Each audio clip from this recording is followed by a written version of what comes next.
What is going on, guys? Thank you so very much for joining us right here on Tuesday night. It is Tuesday Night Titans, episode 110 for your Tuesday, September 2nd, 2025. I'm your host, JD from New York, as always, joined by the one and only, the real man behind Evil Hologram, the Solomonster. What's going on, brother? Evil Hologram? Yes, there's two holograms now, bro. Was that like when we had Sin Cara Black? Yes. To compete with the regular one? Okay. Basically, yes. Sin Cara, actually, I don't know how similar it is, but Hologram was cloned on Saturday night. Really? Yes. On live TV? On live TV, he was cloned, bro. I didn't see it. I'm sorry I missed that. I know. It's exciting stuff over there, man. That sounds amazing. It's unbelievable. I don't know what's going on over there, but I found that to be quite humorous. How you doing, man? How you doing on this Tuesday night, man? It's the crickets are out. It's nice and what's the temperature? 60 degrees. Oh man. Well, I mean, it's still 70-ish, but no, look, it's the unofficial end of summer. I mean, we have a few more weeks technically, but summer's over, man. That's it. Once the calendar flips to September, as far as I'm concerned, summer's over. I agree. Listen, when you can sleep without the air conditioner on, I feel like the summer's over. Yes. So yes, that's the way it is right now. I'm quite enjoying it. I had to close the window because the crickets are very loud, and the neighbors, I don't want them to hear me. But we are going to get into a lot here, man. We have a big happening, supposedly happening on Friday night with SmackDown, and everybody is losing their mind over it. It's been a long time coming. Whether you are a fan of WWE or AEW, it is exciting. If you're on the AEW side, I'm sure your CM Punk jaded enthusiasm is still running wild, but this is a big deal, man. Coming out of Clash in Paris, they teased us with something that a lot of fans have wanted for a very long time. We didn't know what was going on, and then come Monday night, and CM Punk basically he leaned into those rumors a little bit too heavy, and it got everybody talking even more so. And now we got the official word from Fightful Select and Sean Ross Sapp that more than likely, it is indeed happening on Friday night. AJ Lee will be back in the WWE. We will definitely get into that. There's a lot of feelings surrounding that. How you feel about this, man? You excited to see Miss Mendez back on TV? I am, because she was someone who, when I think back to her run, I can't sit here and tell you I have a top 10 list of the best AJ Lee matches, but that really wasn't what she stood out for. She stood out because her and her husband have something very much in common when you put a microphone in their hand. She was able to kind of grab the audience in a way that I don't really think many of the other women in the division were able to do. So it's been 10 years. It's kind of eerie if you think about it, because when Punk came back, it was 10 years later. And so now here we are 10 years later.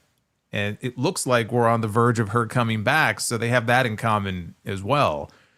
But she was involved in a lot of stuff back then, forget the matches, like just in terms of storylines. And they made her the GM at one point. They saw the value in her as a character on television. So I think that people are excited about it because it just adds a fun element that, she can bring to the table here that is missing in many ways. She was a great character on the show. And I'm looking forward to having her back. It's been too long. Yeah, it's going to be exciting. It's crazy because this week, 2 years ago, CM Punk was let go by AEW. And this very week now, fast forward, 2 years later, he is not only in one of the top spots in the entire company, but his wife is now coming back to the company. So that is quite eerie as well. So we will definitely get into that. And we have a lot to say about that. We'll go over the report from Sean Ross Sapp today right here on TNT. We'll also go over the fallout from Clash in Paris, which I know probably from what I've heard via some comments back and forth on my comment section that you and I differ on our likes for the show. So that should be pretty entertaining there. I enjoyed the show. I don't know how you enjoyed the show. I think you thought it was still a thumbs up show just based on what we got. But ultimately, a lot of TV matches on PLE again for WWE. That's what it felt like to me. I know. I don't disagree with you. We'll definitely get into that. We got a statement from Rampage Jackson on the Raja Jackson and Syko Stu situation. We got some Dynamite coverage for all you sickos out there. We'll talk about Dynamite. Pretty excited to cover Dynamite with Jason because I did not like the first show from the ECW Arena. We'll go over that. And we got some AEW HBO Max news. Are we finally going to get pay-per-views on HBO Max? So loaded show here tonight. Thank you guys very much for joining us. If you do want to support, a couple of ways to do that. Number one, likes. Hit that thumbs up. Number two, hit that subscribe button down below, not only on this channel, but on Jason's channel. Everything you need for him is down in the description below. Super chats are open and will remain open until the end of the show, as usual. And please make sure you guys leave a comment as well. Comments are great because it gets everybody engaged in discussion, and YouTube loves discussion down in the comment section because it helps us push further into the algorithm. So make sure you guys go and do that. Have fun in the chat. Let's get into this, man. Where you want to go? What do you want to talk about? Well, I meant to mention this before. Have you gone back at any point recently to watch the promo that AJ cut on Divas Division? I did. I watched it today, yeah. It is... I had forgotten how absolutely insufferable the Bellas were. Yes. During, like, they almost ruined the entire segment. I know. And I knew they were annoying, but I hadn't really gone back to rewatch it in a long time. And so I went, and apparently there's a version that was out there where somebody muted the Bellas. I couldn't find that version. So I watched the normal, regular one that WWE uploaded, and my God, I mean, you know, they have the ability to kind of cut the mic at ringside. I think it was one of the camera mics that picked them up. But I mean, it's just insufferable to listen to. It's horrible. Well, she's definitely walking into a much different women's division. Nikki Bella is there, but she's definitely walking into a lot different of a situation in 2025. So it's going to be. Look, I get it. Like in a real life situation, somebody might react that way, where they just, you know, they feel the need to kind of, you know, respond, but like it was just constant to where it really disrupted the flow of the promo. Thankfully, AJ, I guess she was up on stage. She couldn't hear any of it. Yeah.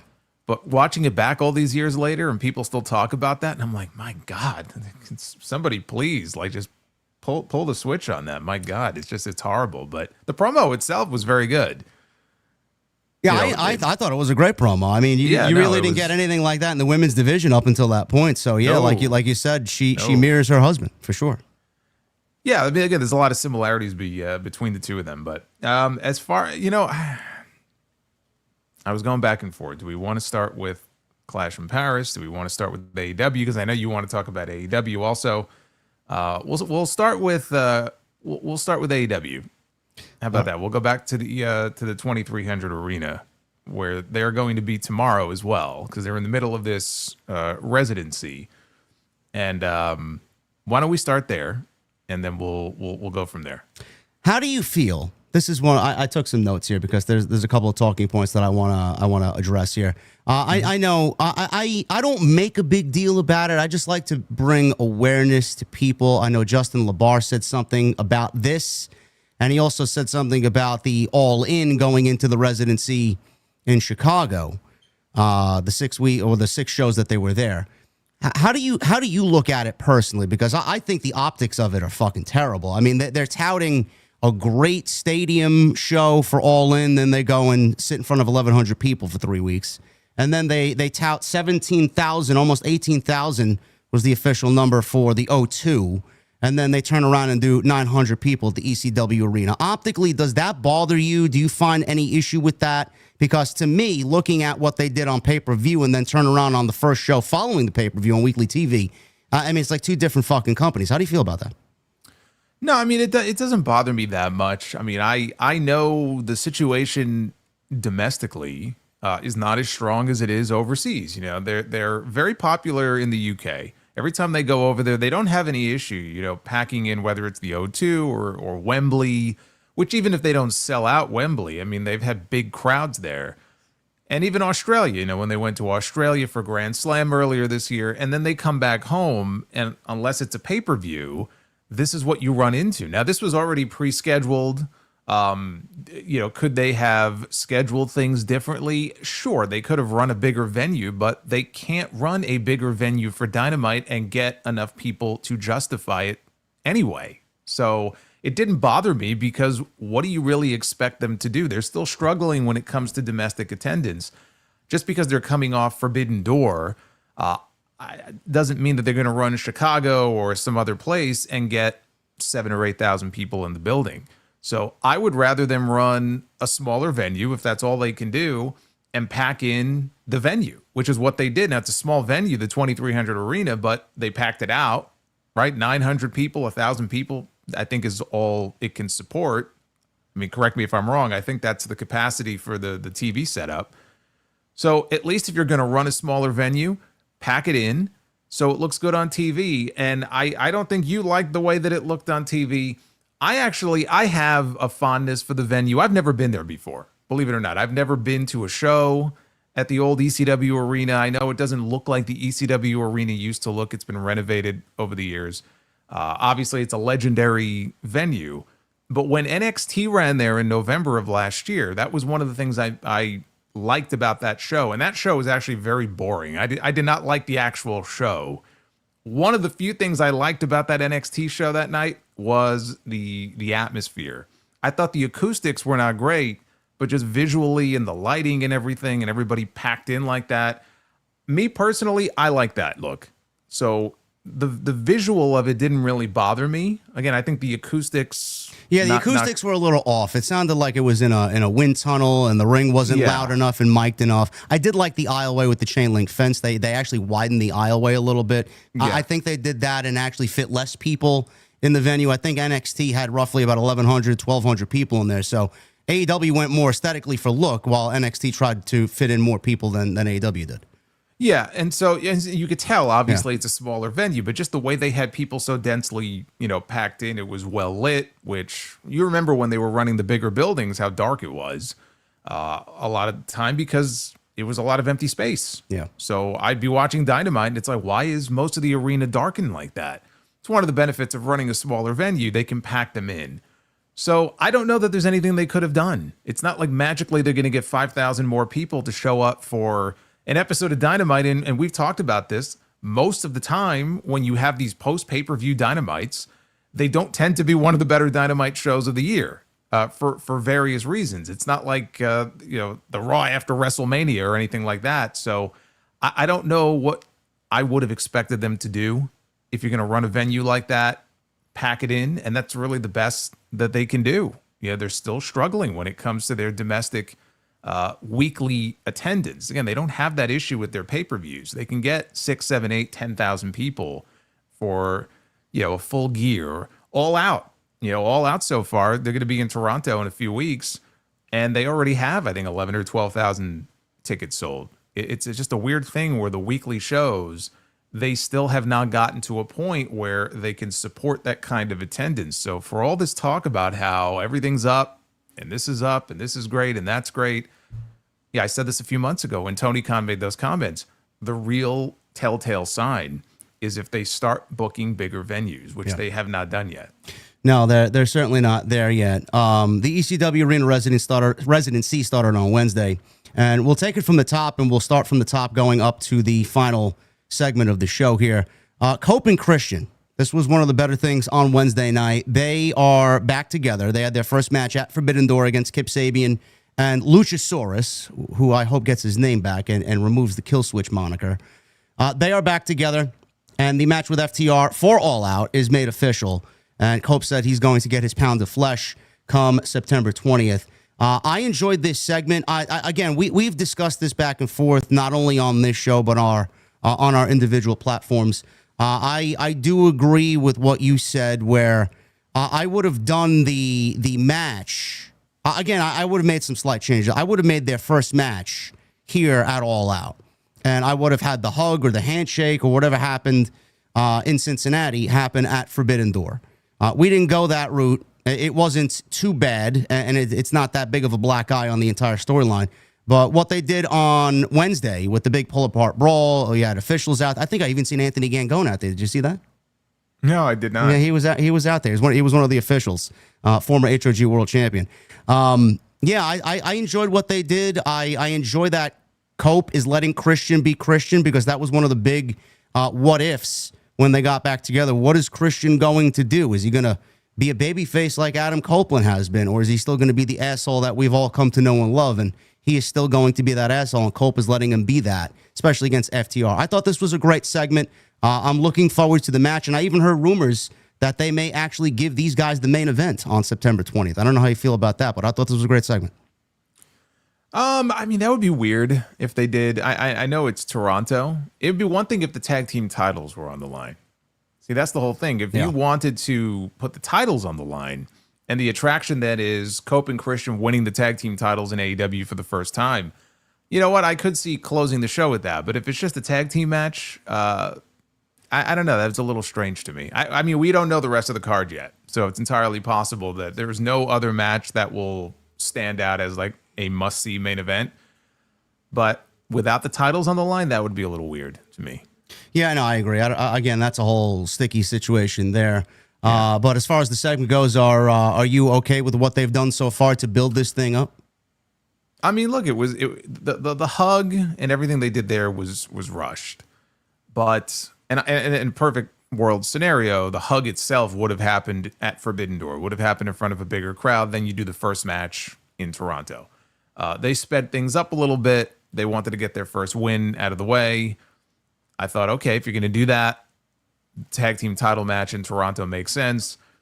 Doesn't look like that's going to happen, right? Anything can happen. We don't know what Brody King and Bandido were going to do, but so that's a little weird. As far as setting up the match, I mean, I didn't have any issue with what they did on Wednesday. It was to be expected. It was predictable. And now I think the match itself is going to be fantastic. You know, I mean, Copeland and FTR have been best friends for many years. I'm sure they've been dying to work together, you know, against one another. And they're going to be in Toronto. So, you know, it's going to be a hot crowd for those two. And I think they're going to go out there and have a tremendous tag team wrestling match. So I have no issue with the way they set it up on Wednesday. It's going to be interesting to see if that FedEx guy is going to get in Cash Wheeler's face again on Wednesday. They got a little heated over there. Yeah, you know, probably not the smartest move to be wearing your FedEx uniform and be cussing the guy out on live TV like that. No. Yeah. Well, you kept calling him a bitch, I think, over and over again. Yeah, they got a little heated. He looked like there. he was about to take a swing. I don't know. Maybe he had a late package delivery. I don't know. Maybe, but I was a little worried for the guy. He takes a swing. I mean, Cash Wheeler, man. We know he's packing heat there, so you don't want to be taking a swing on that guy. Those ECW Arena fans, they're fucking crazy anyway.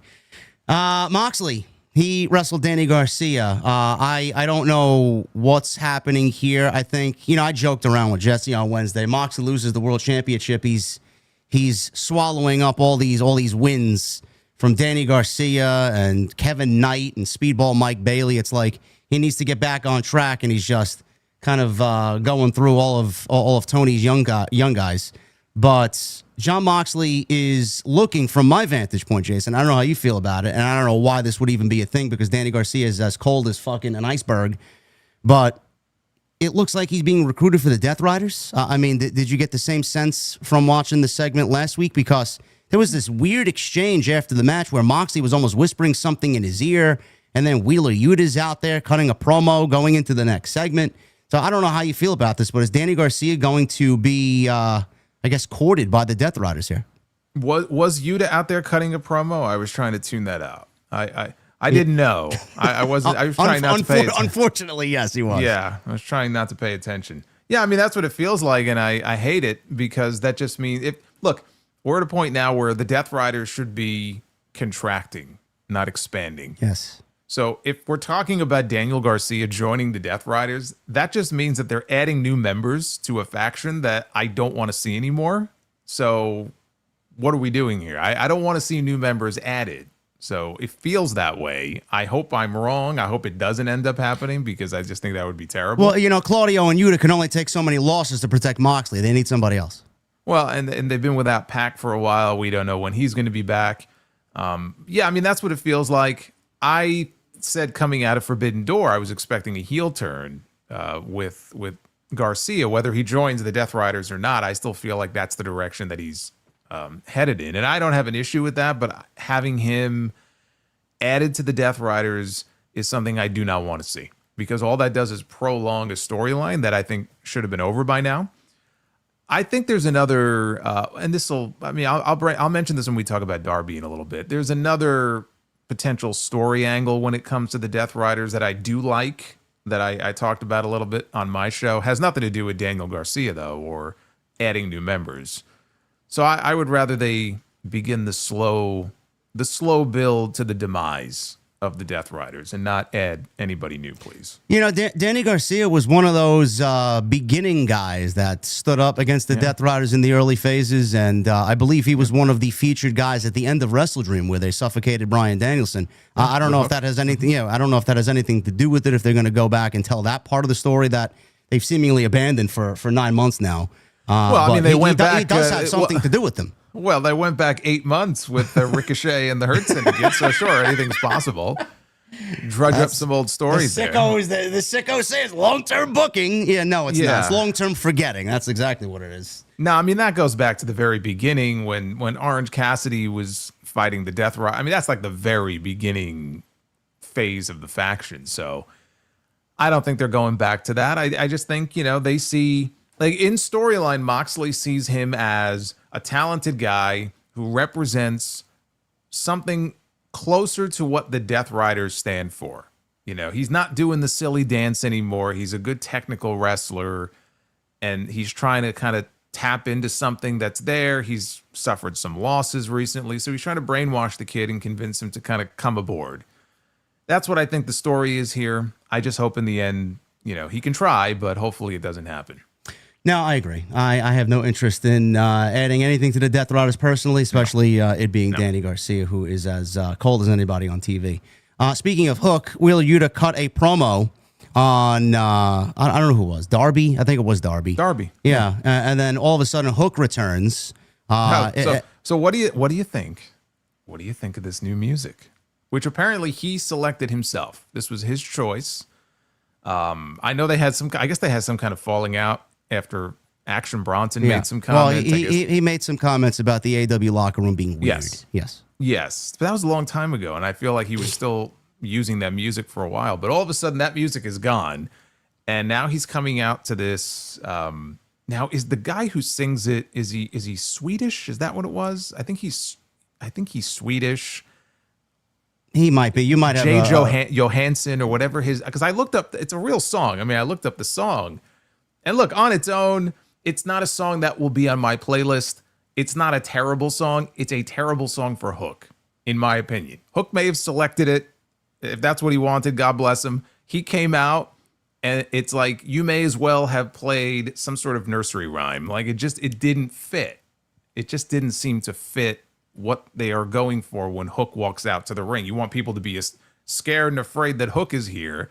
And then you're playing what sounds like, elevator music. It just doesn't really make sense to me. There's a disconnect there. Yeah, I did not like it at all. It's not his old theme, and it just goes with the common theme of 2025. That theme music has been an obvious thumbs down this year. So you can add Hook's name to that list.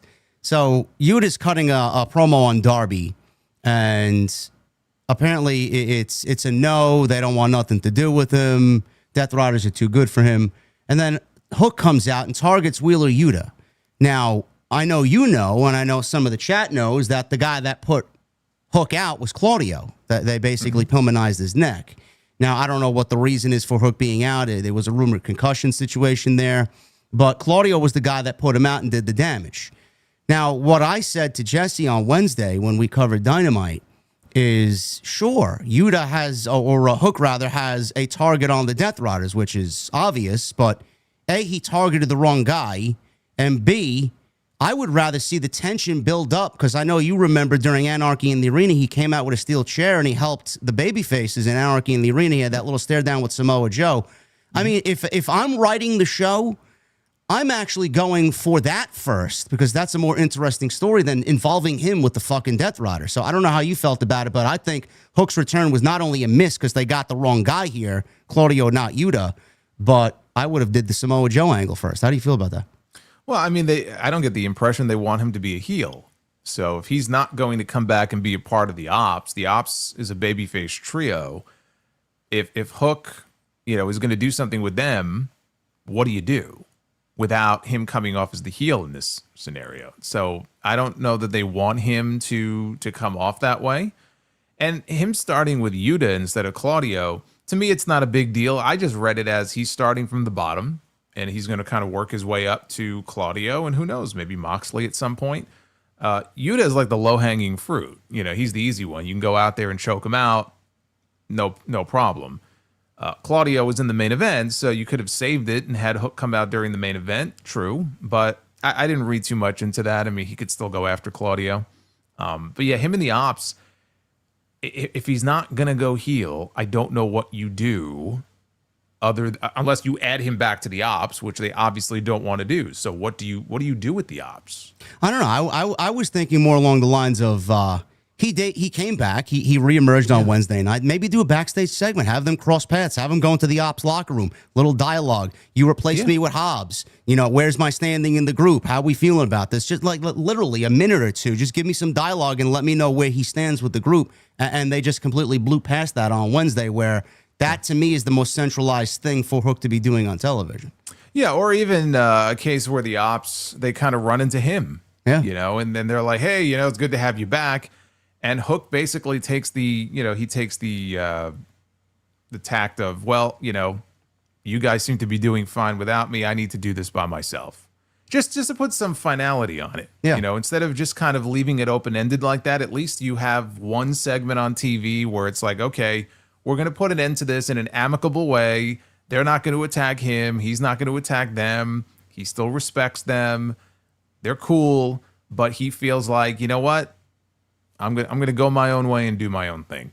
So that's true. I mean, yes. And again, I've talked about this. I've complained about them not doing enough in the way of backstage segments like that and telling those stories through backstage segments. So I'm with you on that 100%. Yeah, we'll see what happens with Hook. I mean, to me, the Hook and Samoa Joe dynamic was actually doing wonders for Hook, and I thought it legitimized him a little bit more than, him chasing the learning tree for months and months and months. I just don't see him on his own growing in AEW. I do think that a pairing with Samoa Joe is still best for him because Joe has that legitimacy behind it, but we'll see what happens. They may cycle back to that and get back to that, but with this company, you don't really know. Mercedes was the next thing. The match with Alex Windsor apparently is happening on Wednesday. I thought that they would be saving this for All Out. This is happening this coming Wednesday for the TBS Championship. Now, nobody expects Alex Windsor to win the match, but the championship celebration that set up this match, Jason, I went on a 6 or 7 minute just like not rant, but like there's just no fucking story, bro. It's like she mentioned something about Will Ospreay enjoying her dancing, and she mentioned something and threw that in Alex Windsor's face that Will Ospreay approved of her Monet dance, and she's out there with her 9 titles that she doesn't mention, and nobody knows what the fuck they are. And there's just very little story. And the part that I really focused on was they have all these women in this division, and Alex Windsor has been the flavor of the month for the better part of 4 weeks. She got a big match at Forbidden Door. She was in there with Mercedes and Bozilla and Persephone. And now they're setting Alex Windsor up in what is absolutely going to be a losing effort because we're so close, and we've talked about this, so close to 508 days, Jade Cargill's record. Why are they throwing her in an obvious losing effort when they should be building her up as somebody else in that division that could stand alongside the top names if they really want her to? That's the part I didn't understand. How do you feel about that? Well, I mean, they are building her up. She will go out. I didn't know that match was official. It's Wednesday, for tomorrow. Yeah. Okay, so it's official. It doesn't mean that we're going to get a finish necessarily that puts an end to the feud. I mean, this could extend into Toronto, for all we know. So, because coming out of the show, both women's champions, there was no obvious direction set up really for either one of them, except for Mercedes. You knew, okay, this issue with Alex Windsor is not over yet. But beyond that, I mean, there was nothing that really, like of all the things on the show, the 2 women's champions, it felt like there was just the bare minimum there as far as the 2 of them are concerned. And I made the comment on my end that, Mercedes comes out, there's a table set up with all these championships, and never will you see someone on TV with 9 titles that comes off less interesting. She's got 9 championships, but what does it really mean? And what did she really do in the segment? She made a quick fleeting comment about Alex Windsor, and then she said, no, I'm going to dance. And then she danced, and that was it. I'm like, what the fuck? So, okay, that's not really, I mean, I thought the segment was terrible. I thought it sucked. If Alex Windsor goes in there and just loses clean tomorrow, that would seem to be the end for me of this feud.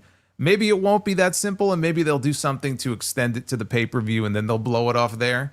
But whoever they put in the ring with Mercedes, like you said, for at least the next month, is not going to come out of it, as a champion. They're not going to come out of it as a winner because we are so close to her breaking that record. So at this point, it just seems like a foregone conclusion. In their eyes, just working with Mercedes may be, a big enough deal for someone like Alex Windsor to get her over to that next level and let her go out there and show what she can do. But again, that title is still being effectively held hostage until they have decided on who that person is going to be. I don't get the sense that person is going to be Alex Windsor. So, yeah, she may go in there and lose, and that would be not a good thing for her. But I'm not convinced that tomorrow is going to be the end of this program, because if it is, who's next? What does Mercedes do going into Toronto? What does she do going into October? Like, if she just beats Windsor, who's up next on the list? So Alex Windsor gets not one match, but 2 matches and 2 losses. Sure. They've already made their decision, dude. Like, they're feuding. It's already done. It's like, you can't go back now. Like, this is the feud. I've never seen or heard anything so counterproductive in my entire life, bro, honestly. Well, but this is the person they chose, and we all know that Mercedes is not losing that title at least for another month, and actually more than a month. So if she beats Windsor, I'm just wondering, like, who does she move on to next? Like, who's the next placeholder who gets beat by Mercedes? I don't even know who that person is. She might not even be on the roster, bro. It might be one of the releases from WWE over the last 90 days. I'm thinking Dakota Kai. Just to throw her in there and have her lose to Mercedes in one match? They did that with Mina. They did. They rushed Mina into a world championship match, didn't they? That was pretty dumb. Bro, listen, man. I don't want to be saying this stuff, man. Well, I don't want to be right. They did it with Megan Bain too. This is just what they do. I don't know. She might not even be on the roster. Where do you see Toni Storm going? Because if Mercedes doesn't have anybody, Tony definitely has nobody. I know who I would like to see them build up for her eventually, but as far as like who's up next, beats the hell out of me. They played the Athena card, right? So that's over. Back to the app she went, huh? Back to the app. I was really struggling. That's why I was saying, like, we should get some sense at least coming out of that first Dynamite after the pay-per-view of like what's up next for Toni Storm. And instead, I think she was relegated to a segment with Mina, because they were promoting Mina wrestling Athena at Death Before Dishonor on Friday. And that was really the only bit of Toni Storm that we had on Wednesday. So I don't know. I don't know who's next for Toni Storm. Did you see any of the ROH show? Probably a stupid question. I actually, when I saw your tweet go out when the show was struggling to stream on their platform and they moved it to YouTube, I actually caught some of the Hauser versus what's his name, QT Marshall match. QT Marshall. Yeah, that was it. Well, I mean, okay, so you, of all the things, like, you tuned into a 20-minute QT Marshall match. Yes, unfortunately. I'm not even going to bother asking you then about any of this. But and by the way, I thought, as far as Paul Walter Hauser is concerned, you know what? He took his lumps in that match. I heard, and I went back and saw some of the highlights, and yes, he did. Now, dragging someone through broken glass is not my thing when it comes to wrestling matches. So they did some stuff in the match that I didn't personally care for. But you know what? In that environment, look, it's ECW history in that building. So there had to be at least one garbage match on that show. And to that end, he did more and took more bumps than I thought he would. So I'll give him that. And I know he's a genuine fan. I watched since I may as well mention it now, since we're not going to talk about the Ring of Honor show. But I did watch the YouTube feed. At the peak, they had 20,000 people watching. Sure. So I think for all the technical issues they had on their platform, and I think it was some of the pay-per-view providers, but it was probably the best thing that could have happened to them, because it did give people who I'm sure are ordinarily not paying for these shows the chance to at least see some Ring of Honor, and what they saw with Bandido and Hechicero was actually great. It was a very long, I mean, the match was almost 40 minutes, which it wasn't even the main event. What? So, yeah. No, it was not. Yes. You think I'm joking here. The match was almost 40 minutes Why? long, and it wasn't the main event. I don't know. Because Athena is the champion. She's the forever champion. No, in never Ring of mind Honor. that. Never mind that. 40 minutes. It was like 36 minutes. It did not need to be 36 minutes, but despite the length, they did have an excellent match. So I have to give them their props for that. And then the main event, I did watch the Athena match with Mina, and that was very good as well. In 25 minutes. So they didn't need 36 minutes. They went, I think, 25. So if all you saw were those two matches, you got your money's worth and you didn't even have to pay for anything. So I think it worked out actually quite well, putting it on YouTube. That might be something they want to consider at least sometimes in the future. I just don't know how many people are really tuning in to these shows and watching behind the paywall. Bro, it's got to be a couple. It's not even a couple of thousand. I can't imagine it's even over 1,000 people. I don't know. Honestly. Tony Khan claimed in the post-show scrum, he claimed that, he wanted to make sure that people had the ability to watch it, even though it ended up costing him, in his words, hundreds of thousands of dollars. He did it anyway. So according to him, he lost out on hundreds of thousands of dollars, by doing that. I don't take anything that man says seriously. He did not lose out on that money. Sure. But I think moving it to YouTube is actually the best thing for him. I think he'd see actually some revitalization in the brand. And speaking of Bandido, I mean, 40 minutes is a little excessive for a match that didn't really have any story going into it. But in my honest opinion, Bandido's probably the best luchador in all of the world right now. Easy. He's having an incredible year. Yeah. I mean, the body of work he's put together, even the tag team stuff, which kind of came out of nowhere with him and Brody King, and really was just, I don't want to say out of necessity. They didn't have to put them together, but because, Buddy Matthews got hurt, this opportunity came up to pair these guys up, and they make a great team. Yeah. And so now he's one half of the tag champs. He's the Ring of Honor champion. I'm happy for him because he went through a lot of crap with that wrist injury. I don't know if you remember, but he was supposed to come back, and then he needed a second surgery. I think he was out for like 18 months. And then he got the concussion in Final Battle. First appearance back. Yeah. He came off the top rope, but he hit his head on the mat, and he was concussed. And I'm like, okay, you start to get a reputation. Is he injury prone? Is he going to be able to come back from this? And he has, and he's been having, an incredible run this year. So, absolutely. I mean, Bandido, if he isn't the best luchador in the world, he's, top 2 or 3. Yeah. Yeah, he's great. Yeah, and Tony is very, very lucky to have him because even before the initial injury, he was having matches on Dynamite where he was getting over. Yeah.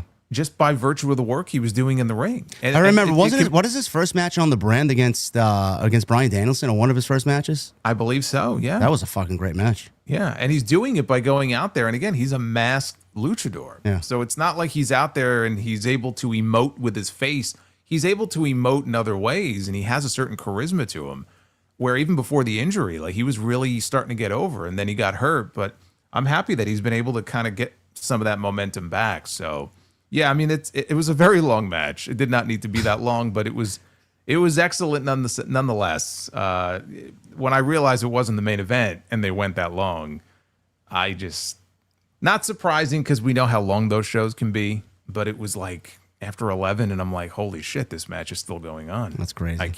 I can't believe it. But that's where they hit their peak on the YouTube feed. That's where they had like 20,000. Oh, good for him, man. I think he deserves it. He's fucking great. He's got the coolest looking mask in all of wrestling too, as well. Yeah. So that was that. Mercedes, Alex Windsor next week. I agree with you, Jason. I feel like we'll get some shenanigans tomorrow, and then we'll get the match again and All Out, because honestly, there is nobody else.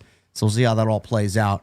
The biggest talking point for me coming out of Wednesday, and it's fucking so sad how this company is just mindless and stupid when they want to introduce characters and then they don't have a fucking follow-up. Wardlow showed up at Forbidden Door. He attacked Prince Nana, and he made Swerve watch. He then joins the Don Callis family. He hugs Don Callis with the rest of the all fucking 20 of them out there. Hugs Don Callis, and we go into the next segment with all these questions. What is he doing back? Why the Don Callis family? What is he doing with Swerve and Nana? All these questions. What do you think that they did on Wednesday to follow this up? They did absolutely nothing. One of the biggest things that should have been on the table from Sunday into Wednesday was giving me why Wardlow is back now, why he targeted Swerve and Prince Nana, what he's doing with the Don Callis family, and why he's decided to join the Don Callis family. None of these questions were answered at all. Now, I know you're a fan of Wardlow, Jason. I'm a big fan of Wardlow. This man has been, his pushes have started and stopped on 3 or 4 different occasions. At one point, he was so over, they were chanting his name in the same tone as they chanted Goldberg back in the fucking 90s during the Attitude Era and the Monday Night Wars. I don't understand why he got brought back and there was no follow-up at all.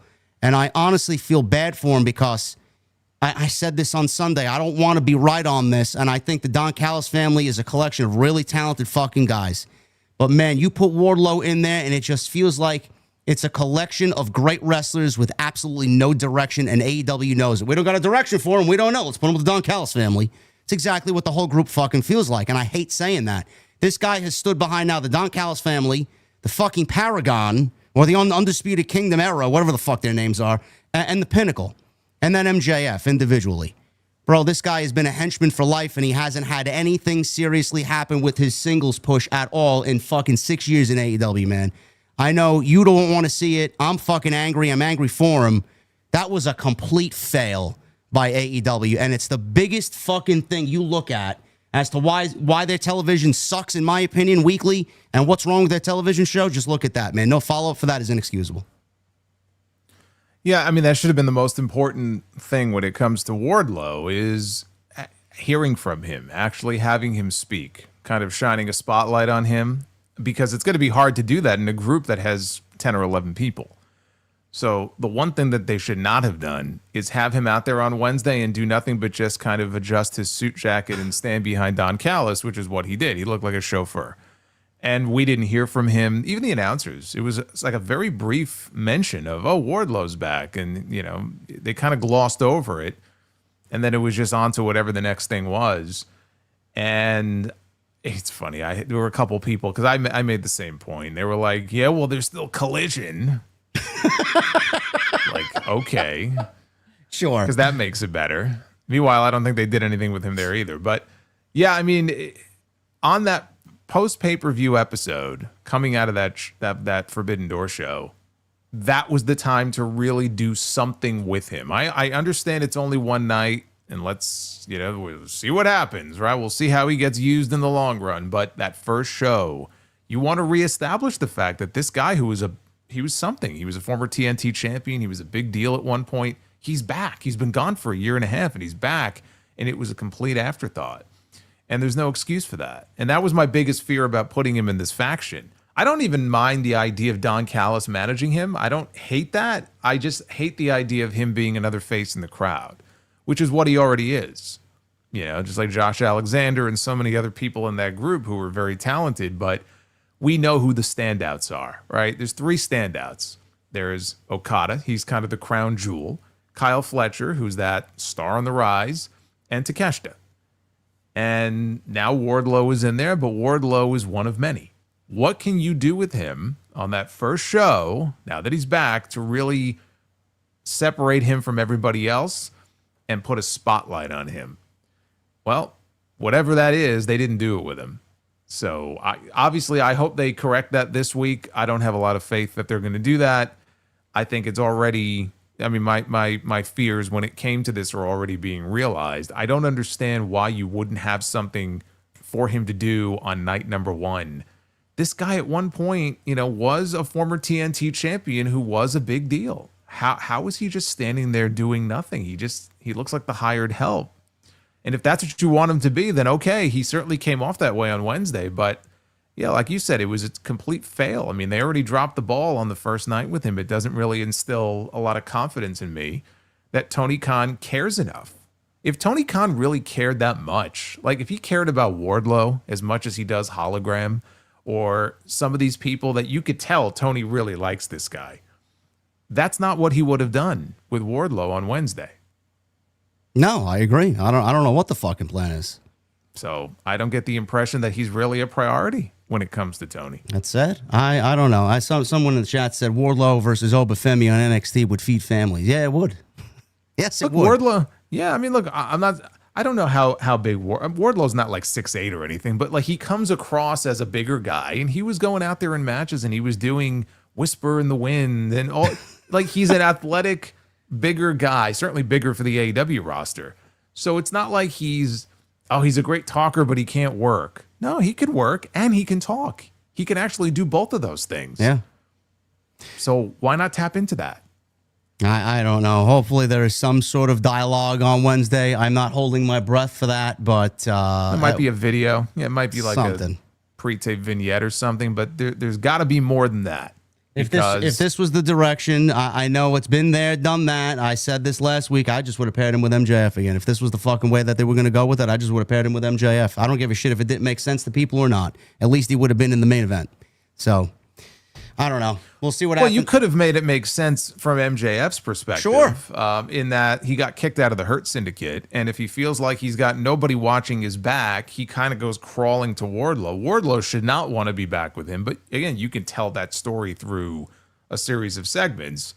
So for MJF, it would have made perfect sense for him to kind of go back on his hands and knees, trying to beg for this guy's help.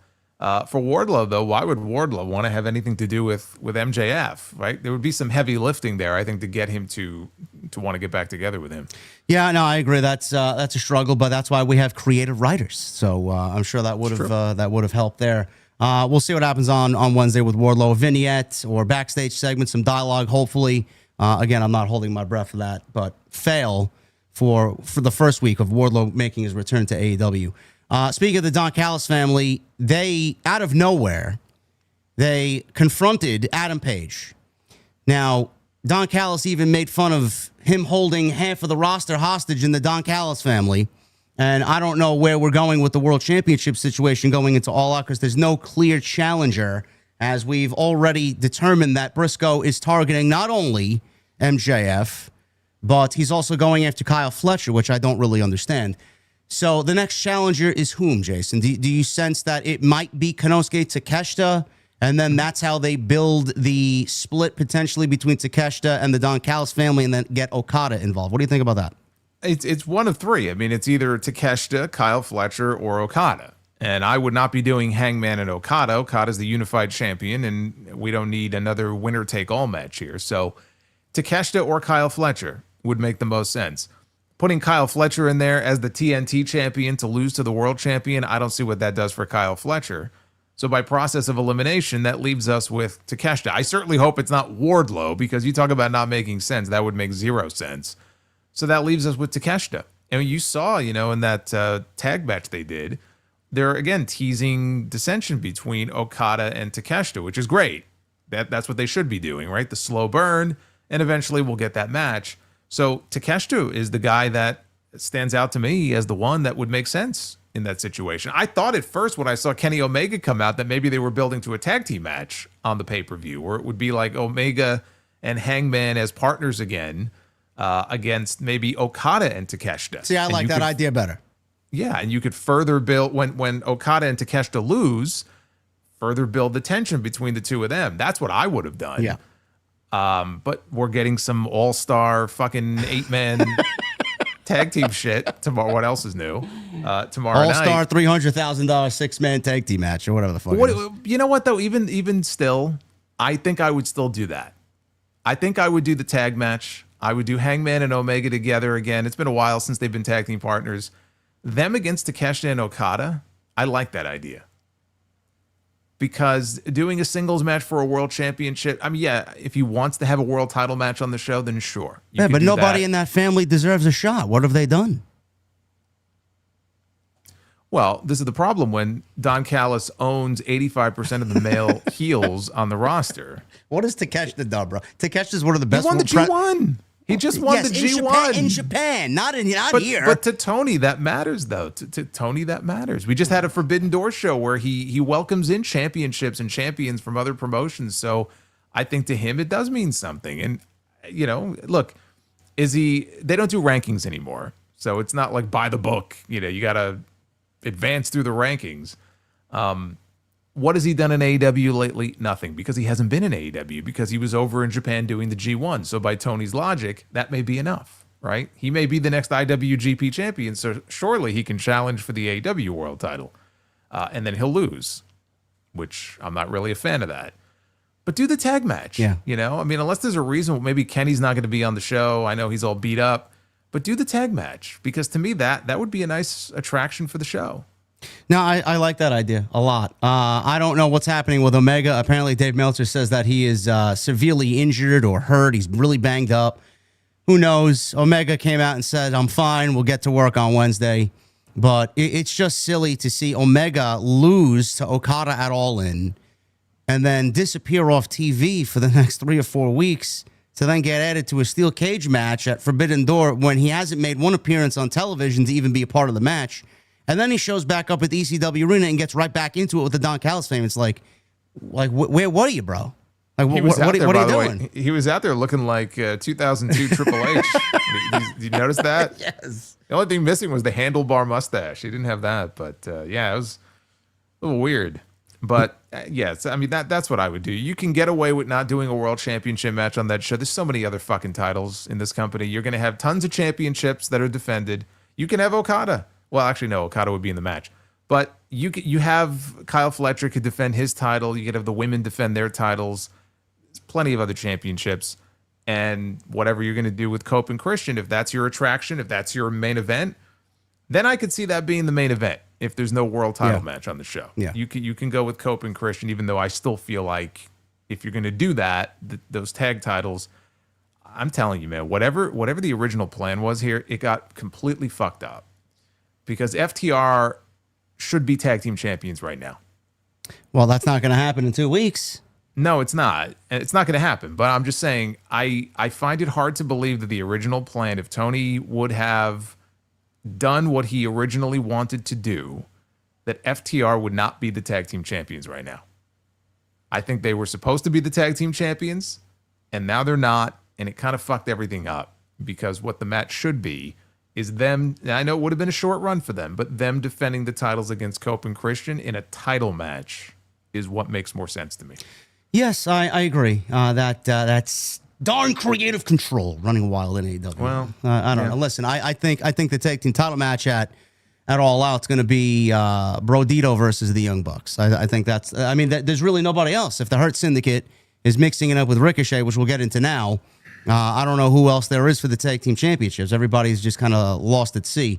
Oh my God, Angel Alaga! Look at this in the chat. Oh my God, I don't even have the chat open here. Holy shit! Let's get a round of applause here for my guy Angel Alaga. Oh man, celebrate this. Angel Alaga with a $100 super chat. He says Clash in Paris was good, especially the Cena versus Logan Paul match. Who would have thought Cena would have two of his best top 10 matches ever back to back, wrestling a total of 63 minutes? Yes. I don't believe it. It's like we got John Cena of old. He's not really John Cena of old, but he's given us whatever's left in the tank. Well, now he's just old. Yes, now he's just old, yes. He's not the John Cena of old. It's yes. just, he's old, unfortunately. It happens to all of us. He's doing his thing, and I'm very much looking forward to what he does with Brock Lesnar and whomever else is coming. Hopefully a Gunther match in there, maybe Drew McIntyre. We'll see what happens. But Angel, thank you, brother. We appreciate the support right here on TNT. Love you, man, and thank you for being here, as always. Jason, MVP. He was not at Forbidden Door for one reason or another. We don't know. But at Forbidden Door, we got Ricochet and the Gates of Agony dressed in New Japan tracksuits in masks. And they attacked the Hurt Syndicate and drove them away from the Triple Threat Tag Team title match, which left FTR and Bandido in the ring all by themselves. Now, we come to Wednesday, and I guess the Gates of Agony and Ricochet earned a Trios Championship match against the Ops for whatever reason. I guess that pre-show really did them wonders on Sunday night. But they got a Trios match, and MVP cost Ricochet and the Gates of Agony the Trios Championships, which then leads to a big brawl between the Hurt Syndicate and Ricochet's boys. I don't know. Again, this was the other thing that kind of bothered me on Wednesday night. You know, it's not as offensive and egregious as the Wardlow follow-up, but, you know, Ricochet and the Hurt Syndicate haven't had any dialogue and anything to do with each other for 8 months, where where the Hurt Syndicate came in and Ricochet was either being looked at as a prospect to join the Hurt Syndicate. He wanted to be in the Hurt Syndicate. He wasn't good enough to hurt people to be in the Hurt Syndicate, whatever the case it may have been. Now, it's 8 months later, and they think that we are going to care about why Ricochet is costing the Hurt Syndicate the tag team championships. This is another instance as to why these shows are fucking bad creatively every single week. Well, he did. He told you on social media why. I didn't see it. If it doesn't happen on Dynamite, I don't give a fuck. Well, it should have been. Well, it should have been focused on more on the actual television show. What do you think about this? Because to me, again, it's just another offensive fucking creative happening on this show that they didn't follow up on. This is something that could have benefited from. Why did you do it? Why did you cost them the titles? Why 8 months later? All these questions, and none of them were answered, and yet they expect us to care. How'd you feel about this? Well, I mean, I would imagine we'll get something like that this week because we're going to find out that there's going to be some kind of a match, whether it's in Toronto or it's on TV next week or something. They had the Hurt Syndicate come out, or at least I don't know if was MVP there on Wednesday. He was there. Yeah, he was there. He pushed one of them off the top. That's right. Yeah, that's right with his cane. So then you had Lashley and you had Benjamin come out after, and then they just sort of fought off with the Gates of Agony, and they left Ricochet behind. Yeah. So Tony felt like that's all we really need to do here, and then maybe next week we'll save something more for the show this week. So I agree. I mean, there should have been something that would have aired on the actual Dynamite show on Wednesday to better explain why they did what they did. And then you can have Ricochet's match. And then when the Hurt Syndicate comes out, it makes even more sense, why they're coming out to get their revenge. And you've established that, okay, this goes back many months and this is what it dates back to. Show footage of what happened when they bullied him in the ring that time and they kicked him out and they embarrassed him in front of the world. That would have been nice if they would have shown those highlights, and they didn't do that. So yeah, I mean, they could have done more. Again, it's a mid-card feud now that we're going to get. How much attention they're going to devote to it, we'll see. They didn't devote as much as we would have liked, clearly, in explaining certain things on Wednesday. We know these things, but I'm just saying, in the context of the TV show, it would have been better to better drive home, why they did what they did, because it felt so random.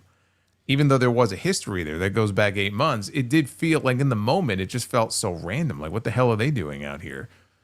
And, whatever. I mean, they didn't really dedicate the time to it that they probably should have. But now it'll be a mid-card feud. Hurt Syndicate will I would imagine the Hurt Syndicate will get their comeuppance on them.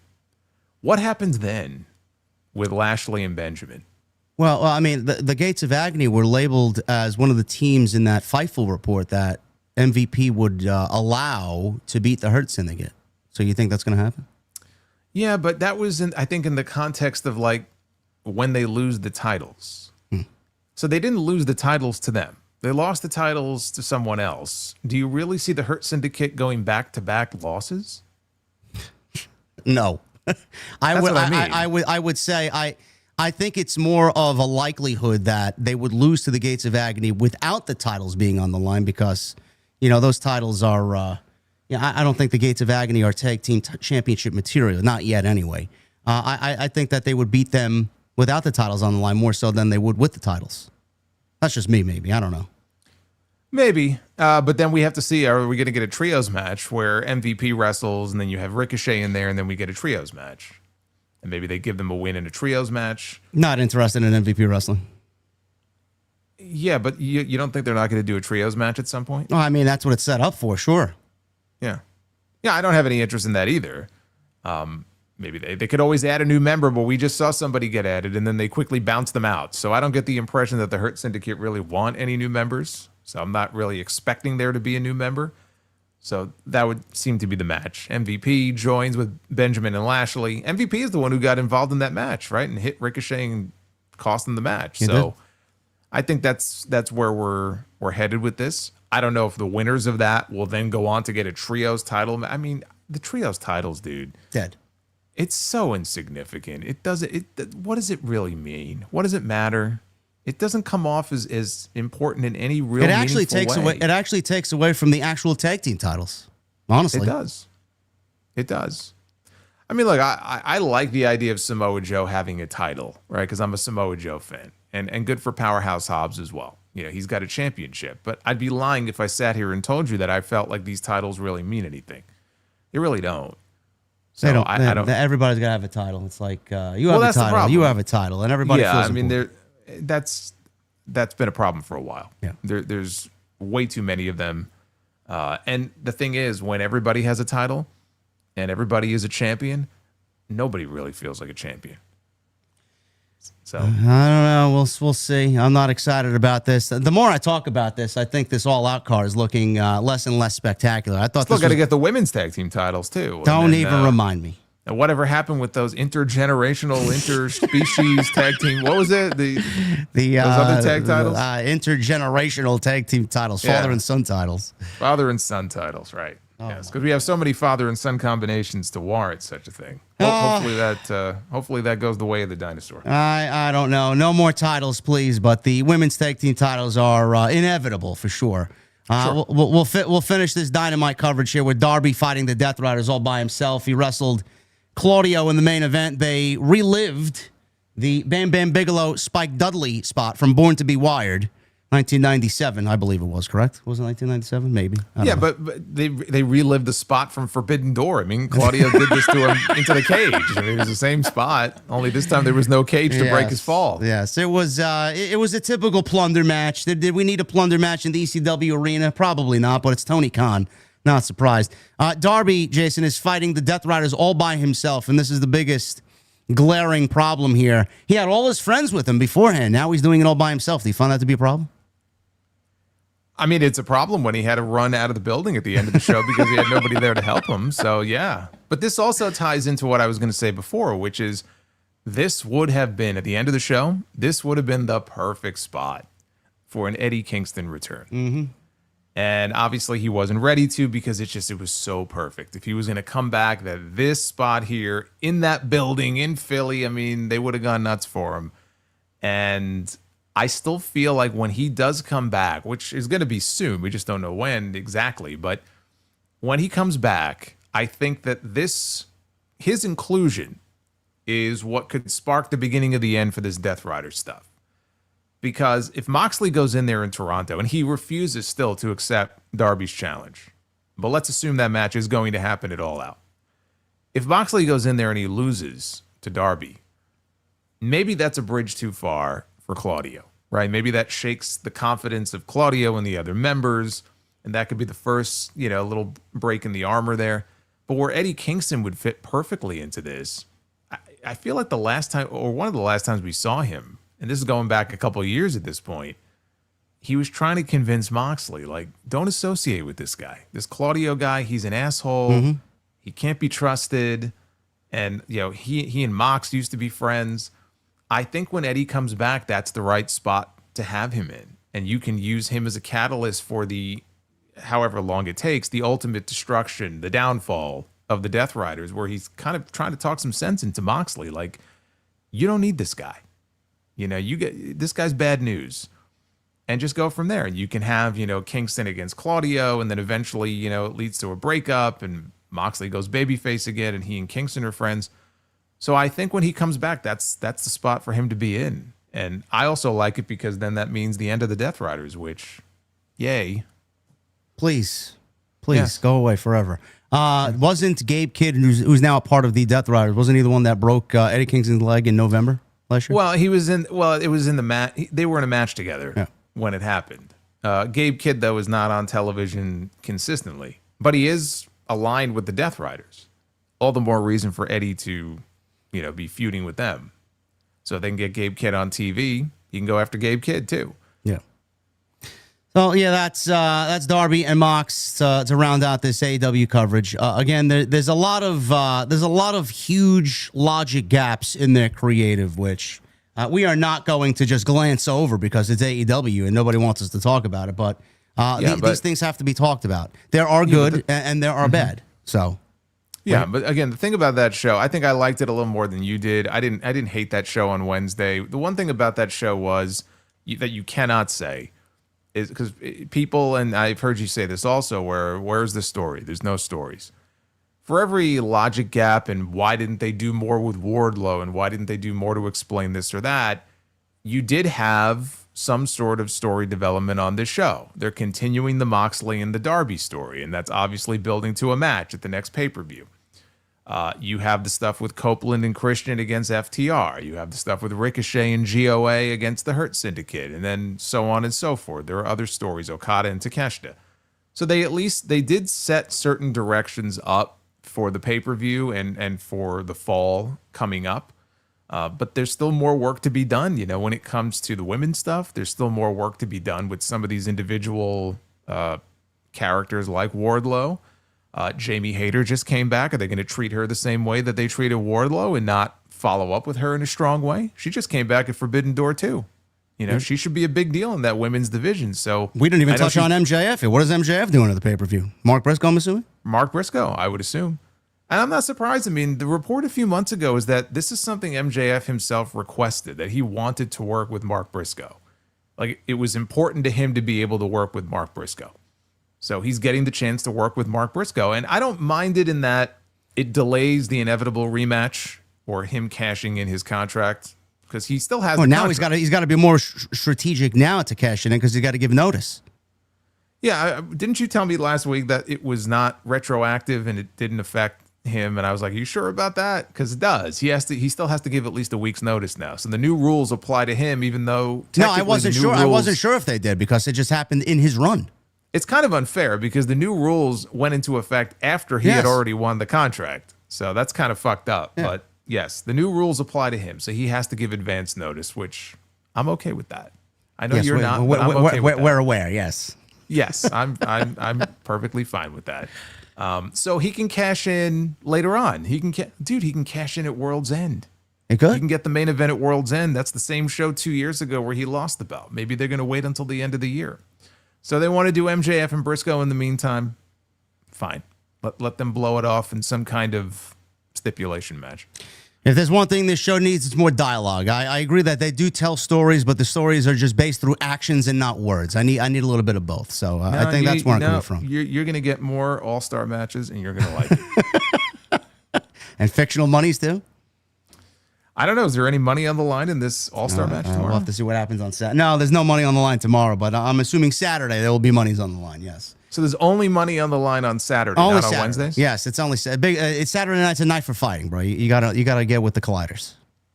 I see. Yeah. We're not. That's what they call them. Yeah. Are they colliding with a brick wall? What are they colliding with exactly? I don't know, man. I'm only telling you what I'm told. Colliders assemble. Okay. Like the fucking Transformers over here, man. Jesus Christ. We gotta come up with a name then for each of these shows. Like, you have the Colliders or for Collision. What would be the name for the people who watch Dynamite? I have no clue. I have to ask ChatGPT. I don't know. What about Raw? What do you call people who watch Raw? Gotta come up with a name. I don't know. And what goes with insomnia and boredom? Come up with something, chat. You guys are on duty there. That would be SmackDown. That too. I mean, it's all over the place. I can't escape it. Just bring a pillow when you're watching both Monday and Friday. Yeah. AEW pay-per-views, Jason. There is this has been a long-standing rumor. It hasn't happened yet, but our guy Andrew Zarian from the Mat Men podcast actually has news on this. And he said, hearing there will be an announcement regarding AEW pay-per-views on HBO Max in the coming weeks. Currently, AEW's live pay-per-view events are available to purchase in the United States, obviously through cable and satellite providers, as well as Amazon Prime and other streaming services. This has been a long speculated move for the company. And right now, one of the logistical hurdles that has been discussed in the past is how the company would structure such a deal without completely losing the revenue generated from traditional pay-per-view buys. So if you guys are wondering what the holdup is, I doubt it. And this is just me speaking from my point of view. I highly, highly doubt it that HBO Max is not set up with its proper technology to stream fucking AEW pay-per-views. We're living in 2025 where all of this thing should not be an issue, yet it's a technology issue for HBO Max. I think it's less an issue of them being able to stream events and more an issue of them being able to set it up in such a way where they can accept a one-time purchase. Because there was another update that they had just this past week updated their terms and conditions. Yes, I saw that. On HBO Max to include a mention of one-time purchases. So for whatever reason, it took them this long, I think, to get it working in that regard. And I think that there's also people who maybe are under the impression that once they move to HBO Max, they're all going to be free. Kind of like Peacock. No. Yeah, no, that's not the case. So the idea here is that, and the hope is that once they're able to start streaming this shit on HBO Max, you'll be able to get the pay-per-views, but I would hope at a discounted rate. So instead of paying $50 on Amazon Prime, let's say, for the pay-per-view, they would offer it for $30, $20, whatever that price is going to be. It would be less than what you would pay for a traditional pay-per-view. And that would be their way of luring people in. Okay, I'm going to watch it on Max instead because I get to spend $20 or $25 less. So that's the idea. Now, if the pay-per-views are on HBO Max and they're still the same price, or they go down by like $10, I think that's bullshit and that's a huge mistake. So I think that sweet spot is somewhere in that $30 range. I mean, I know people can use a VPN and watch on Triller for like $20. But yeah, anybody who's under the impression that it's going to move there and it's like Peacock where you don't have to pay anything extra, that's not the case. So just get that idea out of your head. Yeah, no, I like that sweet spot of $29.99. And the whole problem here is AEW, the only, unless they're going internationally where they do $1 million gates and $2 million gates, some of their biggest gates ever have all been overseas. Tony Khan's biggest revenue driver is pay-per-view, and they usually get anywhere between 100,000 and 150,000, depending on the show, of pay-per-view buys. That's a lot of fucking money. He's not going to actively give that up and just say, you know what, fuck it. So they would have to completely restructure their entire agreement and contract with HBO or Time Warner to get that to be a little bit more fan-friendly and get it on HBO Max like it is on Peacock for WWE. That's not going to happen. $29.99 is a sweet spot. If it is $39.99 or anything like that, a little discount, I don't think it's going to make much of a difference. And I think people are going to scoff at it more than they are going to embrace it. So if you want more people on board, a $29.99, like you said, is the absolute sweet spot for it. And I think it's going to generate more interest for the platform. Yeah, because at that point, all you're doing really is you're just adding another platform for people to watch it on. Yeah. But you're not giving them any incentive to watch it there. Yeah. So, like, if the pay-per-views go to HBO Max and they're still $49.99, then what the fuck do I need to watch it on there for? I'll just keep watching it on, YouTube or Verizon, however I got I'm watching. Verizon, yeah. No, but like the last several pay-per-views, I buy them on YouTube, and I just watch them on there. Yeah, But I go through the Verizon, $50 a pop, 9 times a year. We started out at 4 times with this shit. Now it's 9 times a year. It's a lot. Yeah, and it keeps going up. They're adding more shows. So whether it's, they have payperview.com and they have Triller and they have, and that's great, right? The more the merrier. It gives more people access to it. This has to be something different. This is not just, it's another platform that you can watch it on out of the fucking 10. What's the incentive to watch it on HBO Max? So there has to be some sort of discounted rate. The fact now, those terms and conditions that were updated, I think it said something in there about taking effect on September 20th. So that would lead one to believe that it could actually start as early as All Out. If that's the case, then AEW is going to have to make an announcement very soon. I'm sure they'll be plugging the hell out of that. So it feels at least like there's a chance that it could start as early as the next pay-per-view, which would be nice. So if they're going to go tit for tat counter programming WWE as AEW, then AEW should really come out swinging and say, hey, you can get our show for the same price as their show, and you don't have to pay the $50 price. They come on over, You know what they could do for at least that first show? They could offer that first show on HBO Max for nothing. Yes. I don't think they have the balls to do that, but sure. Yeah, and say, you know what? Because, I would imagine that the majority of the people out there who want to watch the WWE shows probably already have ESPN. They may not have to pay anything. But there's a lot of people who are going to have to pay $30 to watch that WrestlePalooza show. And at least for that first show that night, they could be like, hey, guess what? We're on HBO Max now. And for one night only, you don't got to pay anything. No. That would be a nice little hook for the AEW show. I would love that because we got to do double duty that fucking weekend. I know I'll be watching WrestlePalooza and covering WrestlePalooza. I think you are leaning towards that as well now with this announcement coming up.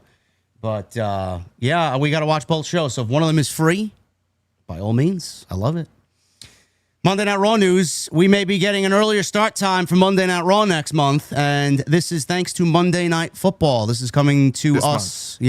Yes, this month. This is coming to us from our friends over at WrestleVotes. Shout out to those guys. Love them. They said Monday Night Raw will have a special start time of 7 p.m. for a few weeks this coming September, which is this month, specifically the 15th, the 22nd, and the 29th. According to a source, they say this decision was made some time ago as WWE and Netflix want to see how the show performs with an earlier start time against Monday Night Football. The report also noted that on 2 of the 3 Mondays with the earlier start time, ESPN will be airing Monday Night Football doubleheaders, with the first game kicking off at 7:15 Eastern. One source called the schedule change a smart one for WWE.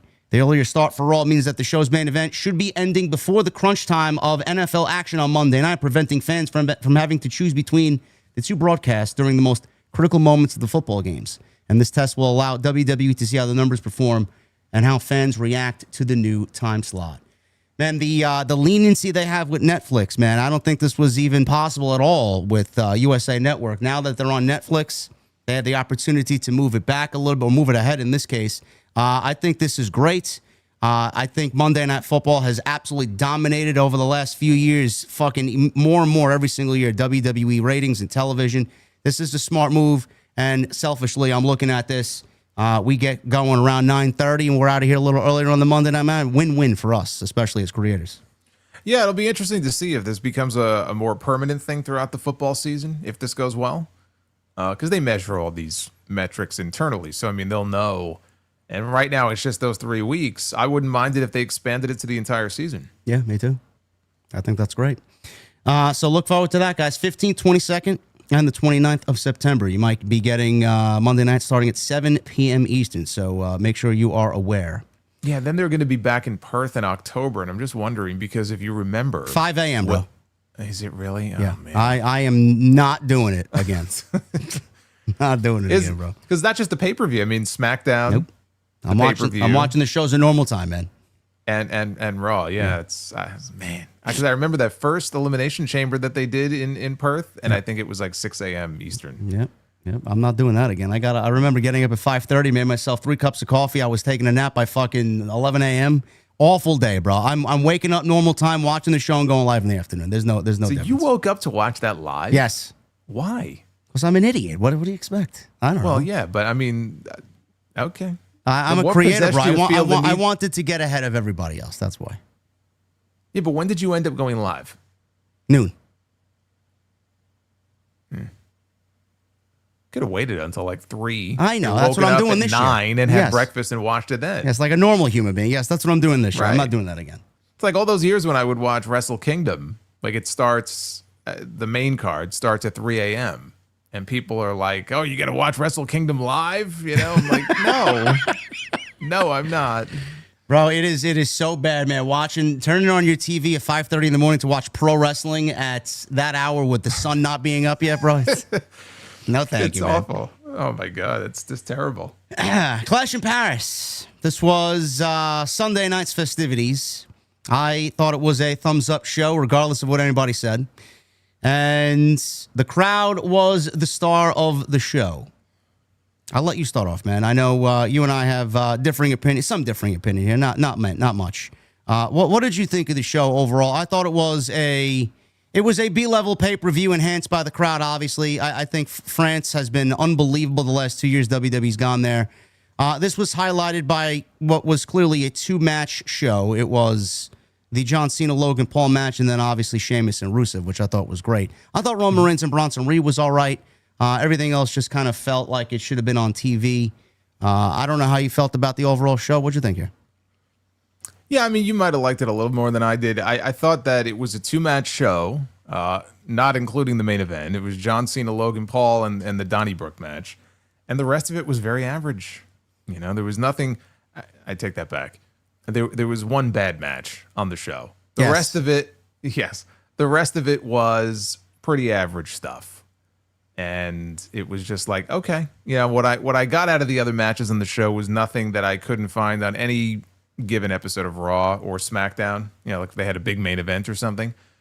So the rest of the show was like, it's all right. But the Cena match was excellent. And the Donnybrook matches, that was the first great match on the show.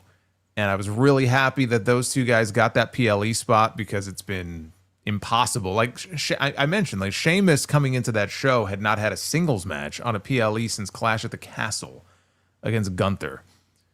And ever since then, if he's in anything, it's usually a Rumble or some kind of multi-person match. So for him to be able to go out there, he's a very, like, you know what you're getting with him. And you know that you're not going to get anything less than at least a good match, if not a great match. And they went out there and had a great match and made the most of the surroundings and the barrels and all that kind of stuff.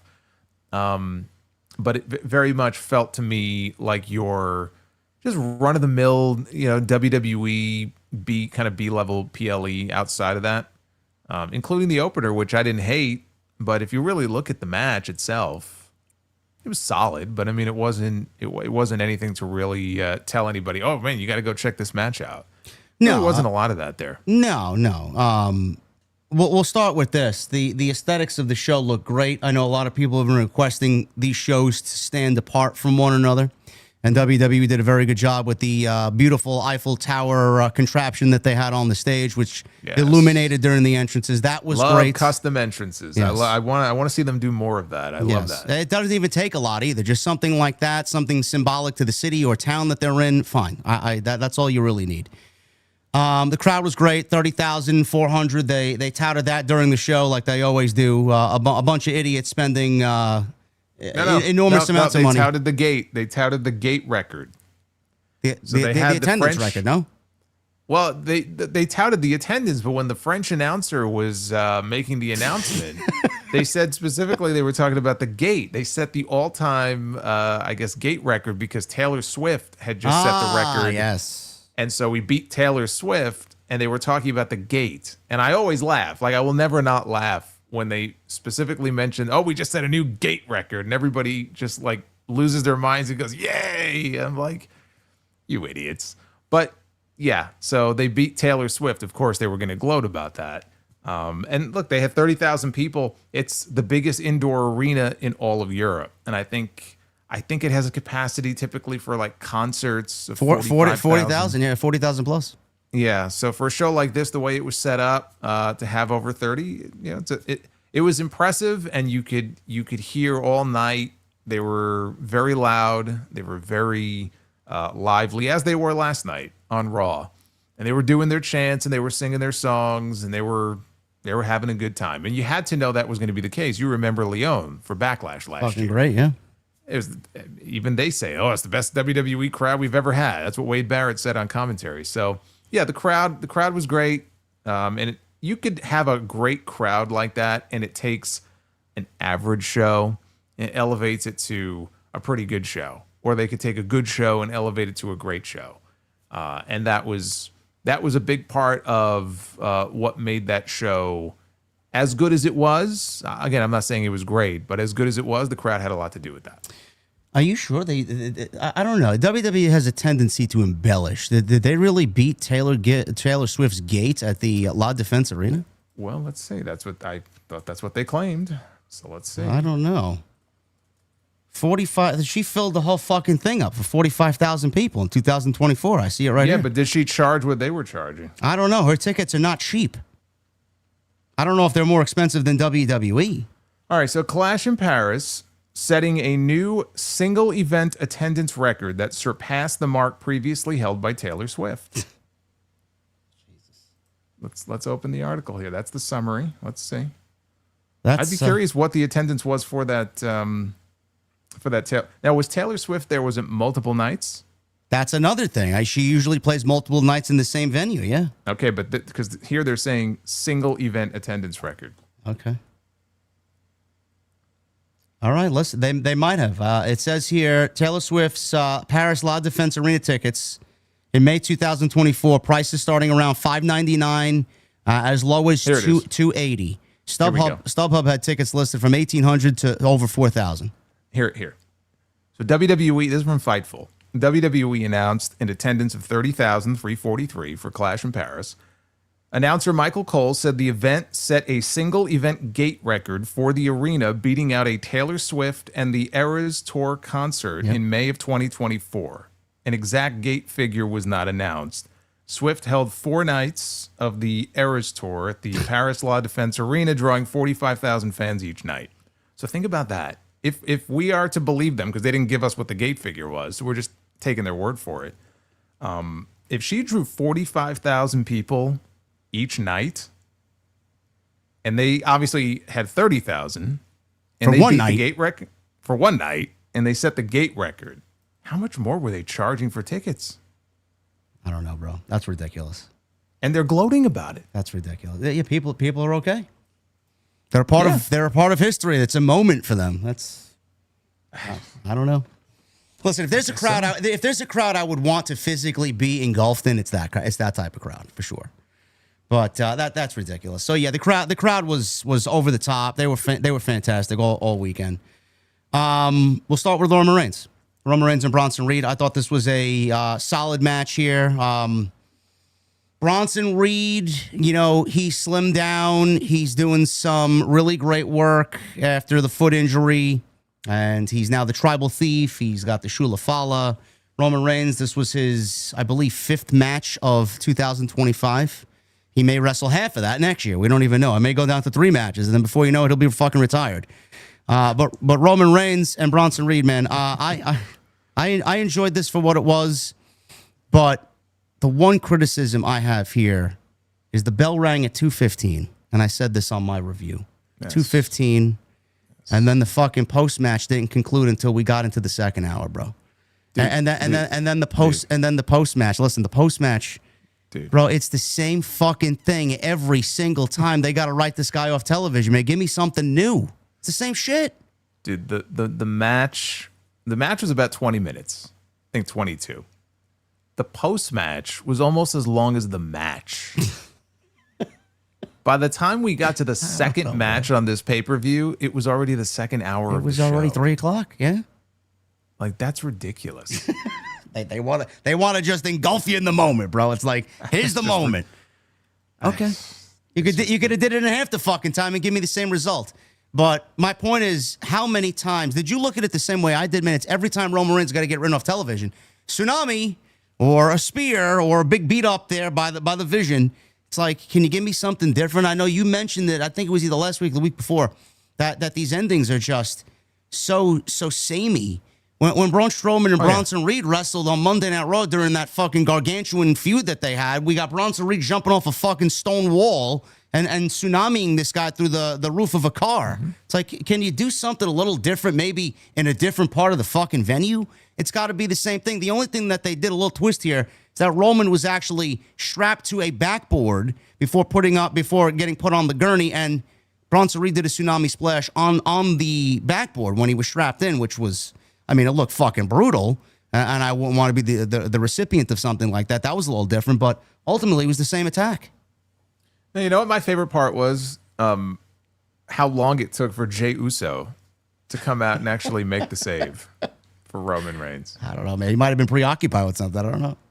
I guess so. Or someone, according to social media. I guess he had his head, he was firmly focused on his main event match, I guess, but it took him a while to get out there.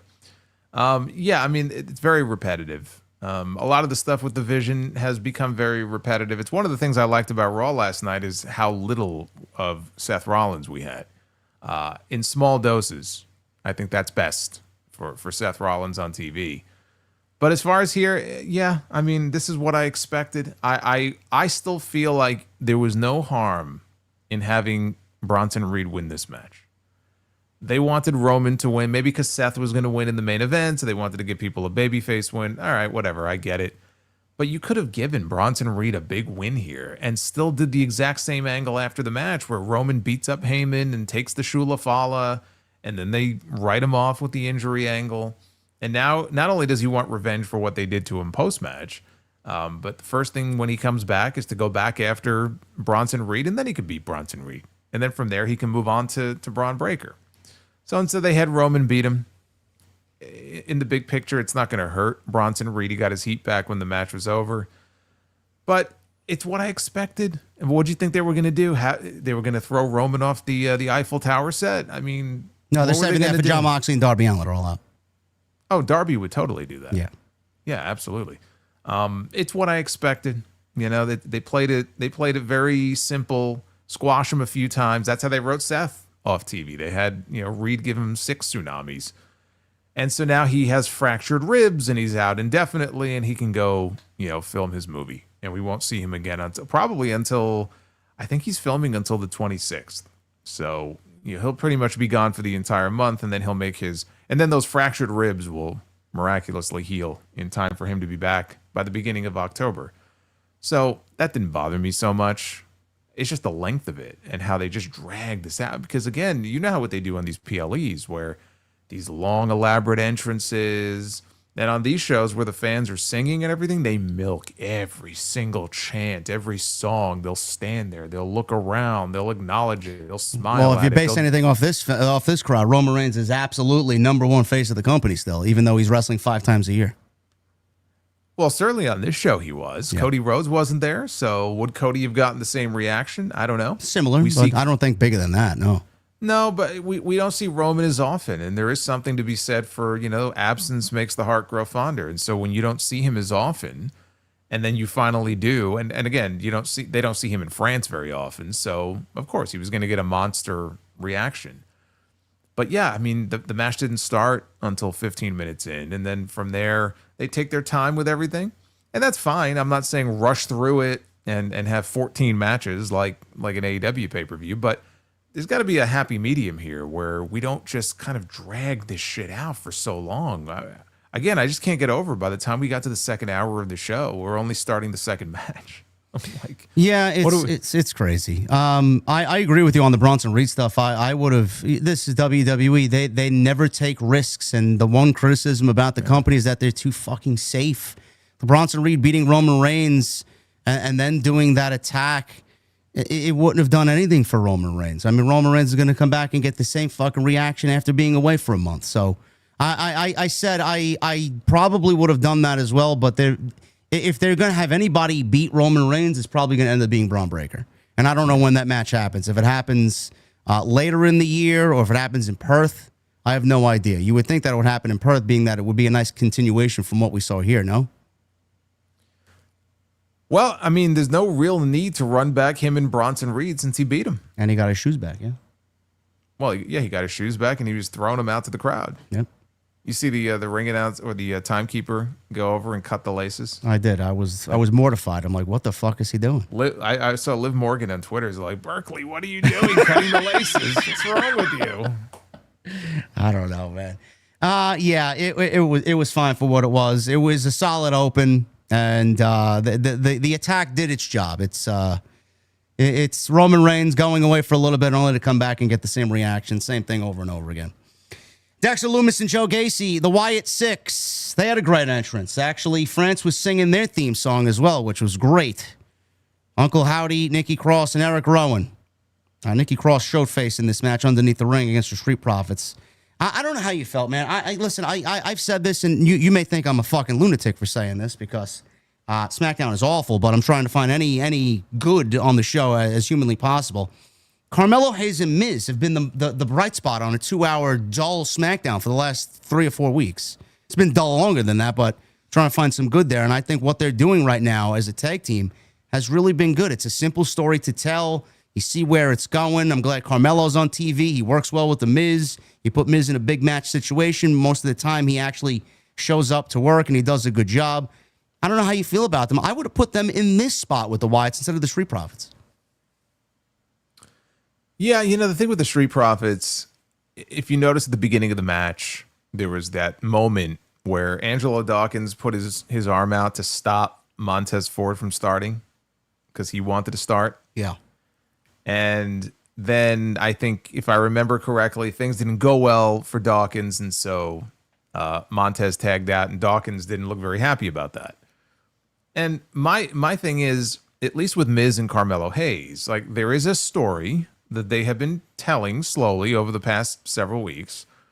And I didn't expect them to win the titles, but I thought they were going to be the ones to get the tag team title match. And things would go sideways and they wouldn't win. So I was kind of surprised that they went right back to the Street Profits. But then I'm watching this and I'm like, this is so forced. Because what have they done? Like, they're telling a story with Miz and Carmelo Hayes, but what story did they tell? Now you tell me, maybe I missed something. What story did they tell on TV leading up to this where there would be this tension and dissension already between the Street Profits? Everything's been fine with them on TV, right? Yeah, outside Friday, where Bo Dallas claimed that if they fail, then the Profits will find out if they are truly brothers. Yeah, okay, a 2-line little throwaway nothing in the back, and all of a sudden, what? There's just this weird tension between them. It just was so manufactured. It just came out of nowhere. So I'm like, all right. How long they've been together? 7, 8 years now, man. All down the drain for one line. Yeah, apparently it was Bo Dallas who just got under their skin enough, and now that was it, man. No catastrophic loss, no loss of the titles or anything, no betrayal. Just a line from Bo Dallas, man, cryptically. Yeah, it's like it's not like they've had some matches on TV where they've had miscommunications and they bumped into each other. At least then you could be like, okay, things are falling apart between them. It was just this forced, manufactured tension to begin what I assume is, or at least they want you to think, is going to be a split between the two of them. And did you see Angela Dawkins tweet after the match? She said, "I'm losing my patience." Yeah, so am I. Yeah. Yeah. Well, what he didn't tell you was he was referring to creative. That's what he was referring to. Yes. We've all been losing our patience with the creative for the Street Profits for quite some time now. So yes, with Miz and Carmelo Hayes, at least there was a story there. And you could have easily, had them in that match. They opted to go a different way. It was a television match. Yeah, there was nothing wrong with it. There was nothing terribly exciting about it. It was the first time that I can really recall the Wyatts, like at the very end there, where Nikki Cross got involved, and then Uncle Howdy gave the Sister Abigail on the floor to Montez Ford, where they really came off as heels. Because I feel like we really haven't seen that up to this point, where the Street Profits are baby faces. The Wyatts are generally cheered like baby faces, but they totally behaved like heels and cheated at the end of that match. Yeah, I didn't even pick up on that, and I think I didn't pick up on it because I just didn't fucking care.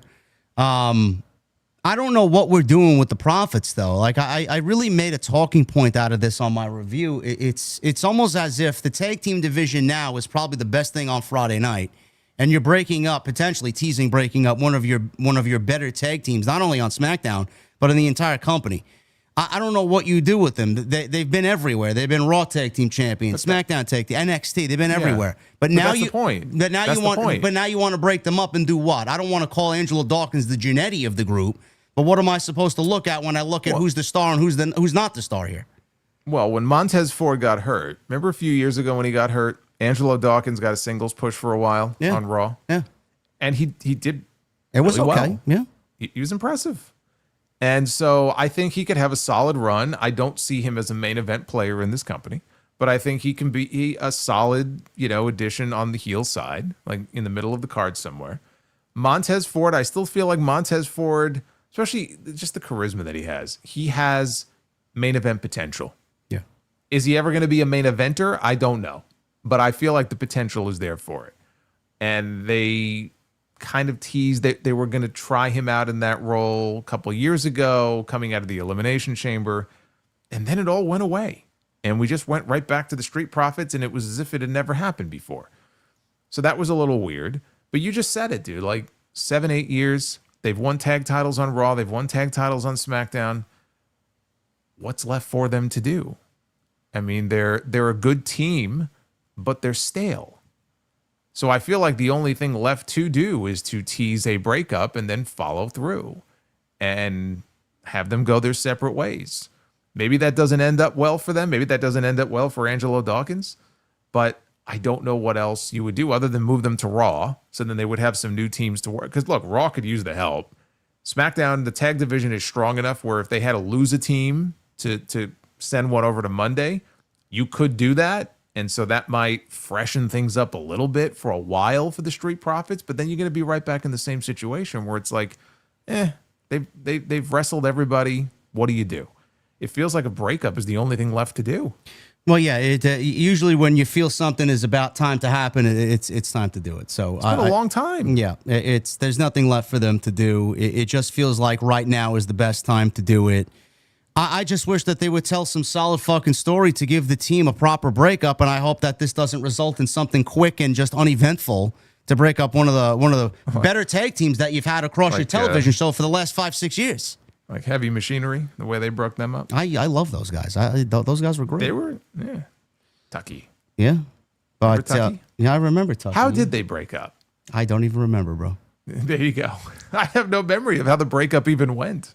They broke up, didn't they feud? And then he was gone. Tucky was gone the next couple of weeks, no? Yeah, I mean, Tucker didn't last very long. It's fucking ridiculous, man. That NXT Tag Team division was something else, man. That was great. The Wyatts win here with what they call the Plague, which is, in other words, SmackDown. So that's basically that. Oh, boy. Becky Lynch. Intercontinental Championship match against Nikki Bella. All I'll say first here, Jason, is they clearly put the wrong Intercontinental title match on their show. They absolutely should have put Dominic and AJ on their show on Sunday. All I could think is that we were supposed to get a Stephanie Vicaire match on this show. Yeah. Yeah. That's why we got Sheamus and Rusev added. Yeah. Thank God. Yeah, because this match was going to happen, I think, no matter what. So it's not like this replaced the women's world title match, because Becky Lynch has been very consistent in getting PLE spots. Yes. That's one good thing about her being the Intercontinental Champion. I mean, dude, compare Becky holding the IC title to anybody having held that US title on SmackDown. Nah. I don't know. Who's the US champion again, chat? Do we even know? No? Did she go missing?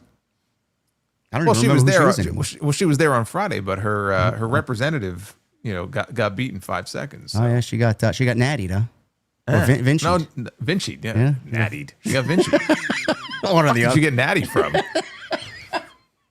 People go back to her. I don't know why did Natty get put in that category anyway, man. I don't know. It's Natty. I don't know. Yeah, but Vinci.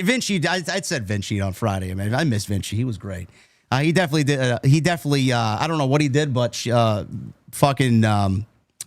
definitely got Vinci for sure. That's a whole. I would love topic. I would love to know what actually happened with him, because I don't think has he wrestled independently at all? Bro, he's gone. He's on an Italian villa somewhere, man, with a beautiful woman around his arm and a fucking cup of espresso in front of him. Yeah, he just disappeared off the face of the earth altogether.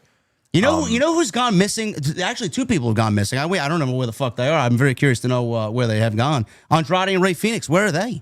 They just disappeared after SummerSlam. Yeah, we haven't seen them. Certainly not together. But we haven't seen them since the TLC match. I don't know, man. Just now it's thinking about almost as if now would be a really good time to reunite the Lucha Bros, since Penta has been outnumbered of late against the New Day and Grayson Waller, and it's almost like maybe we should put the 2 of them together. Oh, don't worry. He's got the Viking Raiders war experience. Don't worry about it. I see. I see.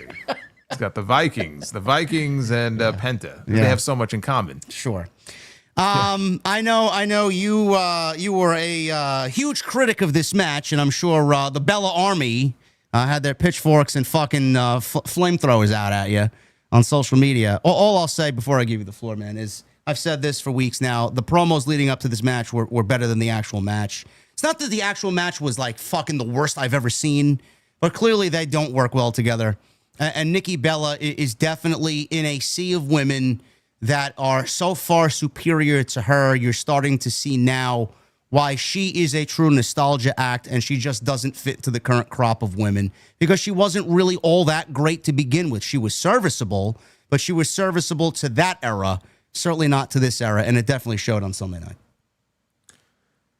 Yeah, I mean, look, there was the spot in the match where Nikki went for a disaster kick, and disaster is a good word for it.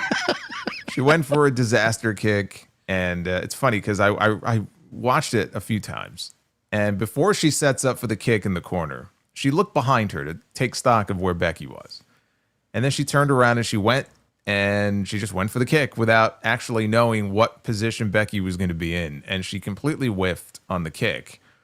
And I don't know what it is. Like, when I watch it back, after she misses the kick and lands on the mat, Wade Barrett made this sound. It was like, oh, and just the way he said it, like, I don't know why, I just fucking die laughing. So she completely whiffed on the kick, and I'm sure her ego was more bruised than her leg was. And the worst part is, Becky in the moment kind of sold it, because she didn't really know what to do, so she kind of staggered. And then she just ignored it and went, I think, to go pick her up. So, look, botches happen, but like to me, that was this match in a nutshell. These two women were never in sync. It just never felt like they were on the same page. And the second half of the match was a little bit better than the first half of the match. But at no point during this match did it feel to me, well, obviously nobody really expected Nikki to win anyway, so there was no drama as far as the outcome. But we've seen Becky Lynch go out there and have great matches, right? Most of the matches that she had with Lyra, right? Well, forget SummerSlam. But most of the matches the two of them have been great. That triple threat match a few months ago with her and Lyra and Bayley, that was great. So we know Becky can go out there and have great matches. Nikki Bella, part of the problem also is she had one singles match this entire year prior to this. It was a Raw match 6 weeks ago against Chelsea Green. Outside of that, she came back in the Rumble. She hasn't done much. So she was gone for years, came back, barely wrestled, and now you put her in an Intercontinental Championship match? Why? Why was she even challenging for the Intercontinental title? Who else is there? What do you mean, who else is there? Build up somebody for a championship match. Who? What did she do to be in that spot? Right? The promos were built around her being this revolutionary figure. And by the way, can we stop, please, with these promos? Becky did it again herself on Raw last night, talking about how she was a revolutionary. Can we stop with the revolutionary bullshit? Everyone, when they talk about they were a revolutionary, they revolutionized the women's division, they revolutionized this, they revolutionized that. You didn't revolutionize anything. All right. Can we stop like saying it in every single promo? Nikki Bella in her promos talked about being like the leader of that Divas division. And the thing is, like, Nikki Bella was perfectly average. She was not a bad wrestler. She was certainly the better wrestler of the two sisters.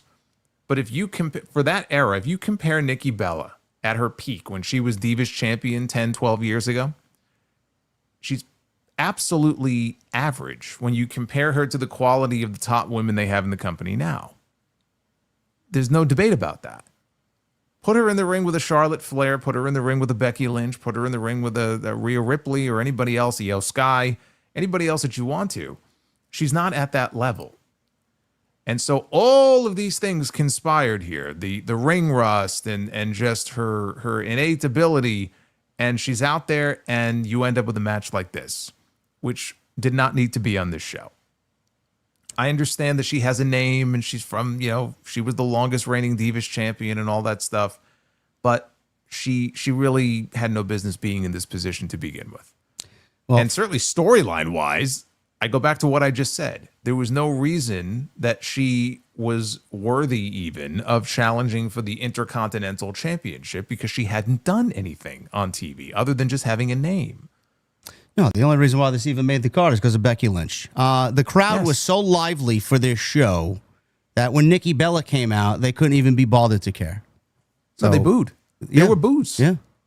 There were audible. I'm not saying she was booed out of the building like Logan Paul, but like there were audible boos. And when Becky came out, there were noticeable cheers.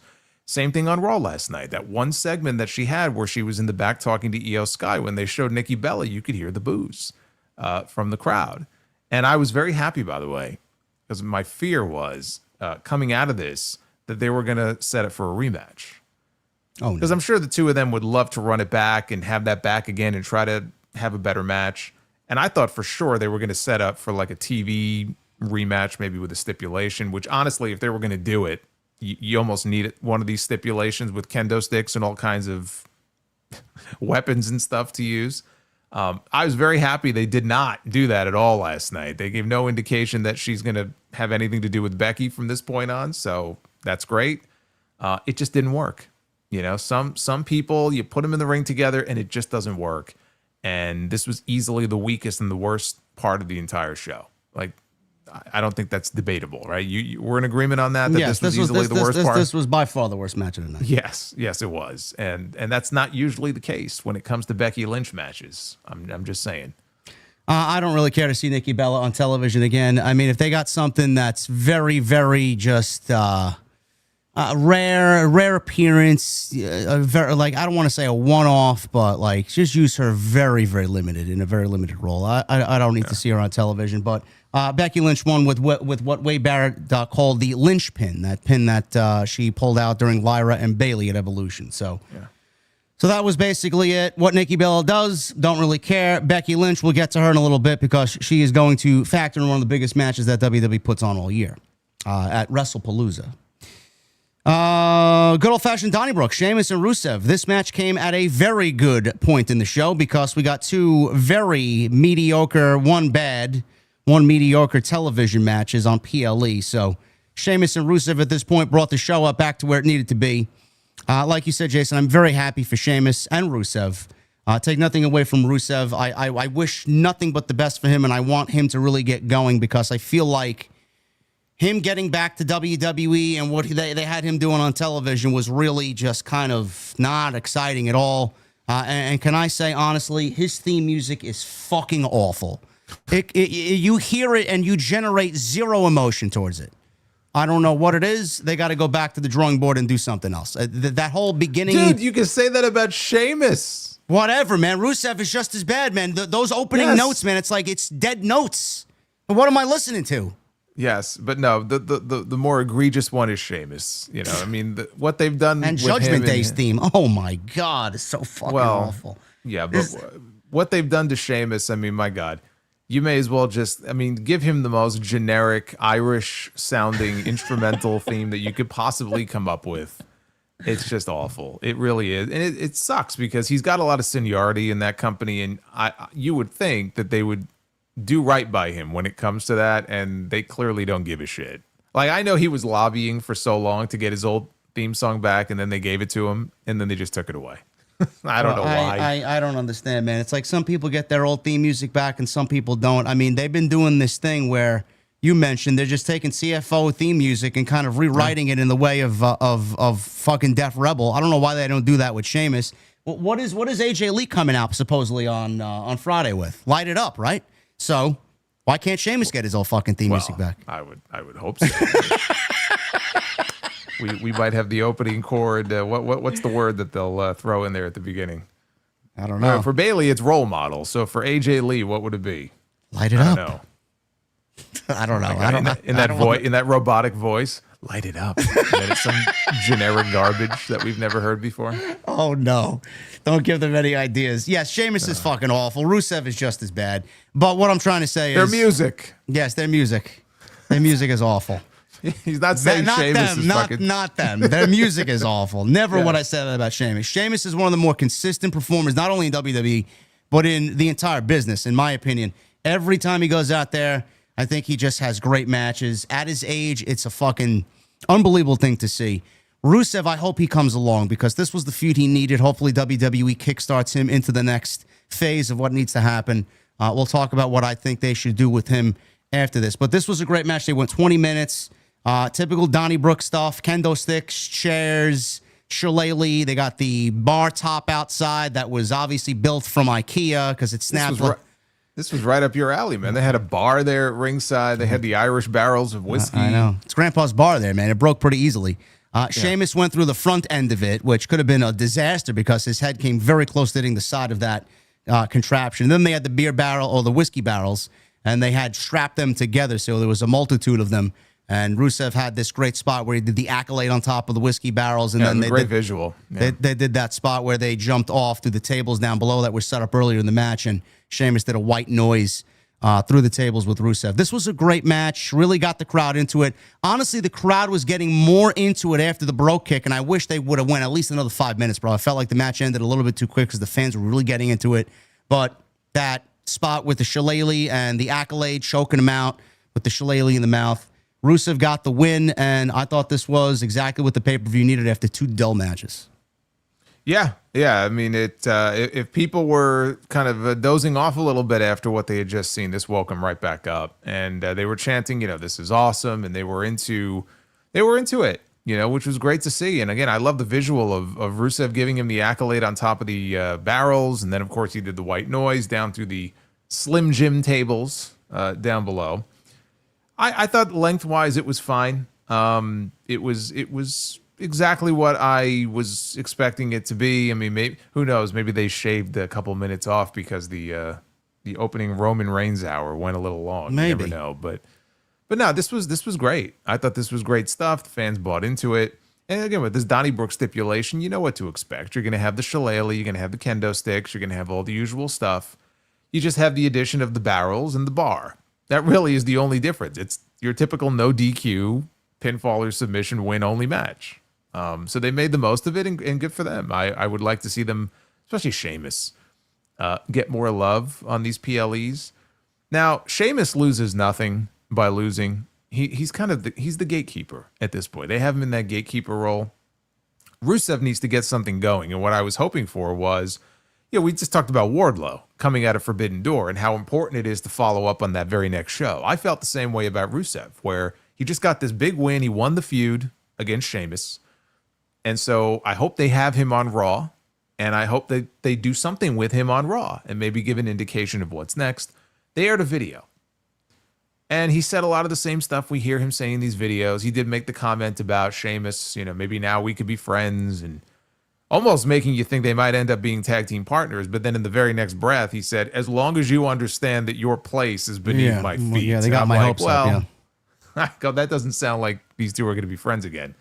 Because imagine them as a tag team. I mean, that would be something else. I hope that's the direction, but after, like you said, I don't think that's the way that they go. Yeah, I didn't get that sense. So they didn't do with him what I would have wanted them to do, which was just more than a quick video like that. But that's the key, man. That's the key. What this victory means for him is completely predicated on what's next for him. Because if they don't have a solid plan for Rusev coming out of this big win over Sheamus, it means nothing. And I don't know what that next thing is, because both champions on this show are heels. It's a very heel-heavy show. Like, every champion on this brand is a heel. Seth Rollins is a heel. Becky Lynch is a heel. The Judgment Day are heels. Dominic Mysterio's a heel. Everyone's a fucking heel. So I don't know what's next for Rusev. But as long as they have a solid plan to get him more consistently on television, that's the key. And that way, this win over Sheamus will actually mean something, and it won't go to waste. That's my hope coming out of this. And then as far as Sheamus goes, there's one really good story left for him. You know what that story is. We know what that is. It's got to be the right. It's got to be the right opponent, though. It's got to be the right opponent. It's got to be the right time. Yeah. Now is not, like, going into the fall is not the time to be doing it. But I really hope that Triple H gives him that story. Yeah, I don't know where that's going to be. Obviously, WrestleMania is the only place for that to take place. I don't want to see anybody else or any other pay-per-view or PLE for Sheamus with that. I was thinking maybe with Rusev, if Styles does eventually take the IC title from Dominic, which I still hope is on the horizon. I know why they didn't pull the trigger last night, which we'll get to in a little bit. If AJ wins the title, I could see Rusev as a heel challenging AJ Styles for the title. That would be interesting. Or Rusev, you do something where it's a little bit more engaging for him, a little bit more brutal for him, and he continues on this crusade that he's on. He beats Sheamus. And I don't know what the plan for him is when he comes back, but I heard that he is either ready to go or just about there, cleared to go. Ilya Dragunov versus Rusev. That could be a great program on Monday Night Raw. I don't know how likely you feel that is a thing, but I think that would be great for both guys. What do you think there?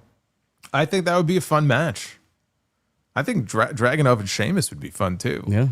But yeah, Rusev and Dragunov would work. Actually, to your point, If in the end we actually do get AJ Styles winning the Intercontinental title, and he gets like a short run with it, and Rusev beats him for the title, and ends up basically with AJ being a transitional champion, you could circle back around to Sheamus and Rusev and have Rusev be the one Sheamus beats to win the Intercontinental title. I don't mind that.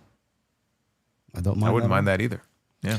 So we'll see what happens. Hopefully these two guys are positioned pretty well. Sheamus still has a lot left in the tank. Love him. Every time he's on TV, he's great. Rusev, I hope they know what they're doing, because he hasn't really felt special outside this one match here, and this was really good. Cena and Logan Paul. This was the other match that really kind of carried this show outside of Sheamus and Rusev. Jason, I feel like I was kind of in a very small minority when I said... And granted, it might not have been the right time for it, because we didn't know how Cena was going to be earlier this year. We didn't know what we were going to expect with Cena. But I was very kind of adamant going into WrestleMania. I'm like, we got to do Logan Paul and John Cena at WrestleMania. I know a lot of people scoffed at that. A lot of people kind of looked down on that. And primarily not because they thought it would be a bad match, but it was basically centered around it being beneath John Cena. That's not what John Cena deserves for his last WrestleMania.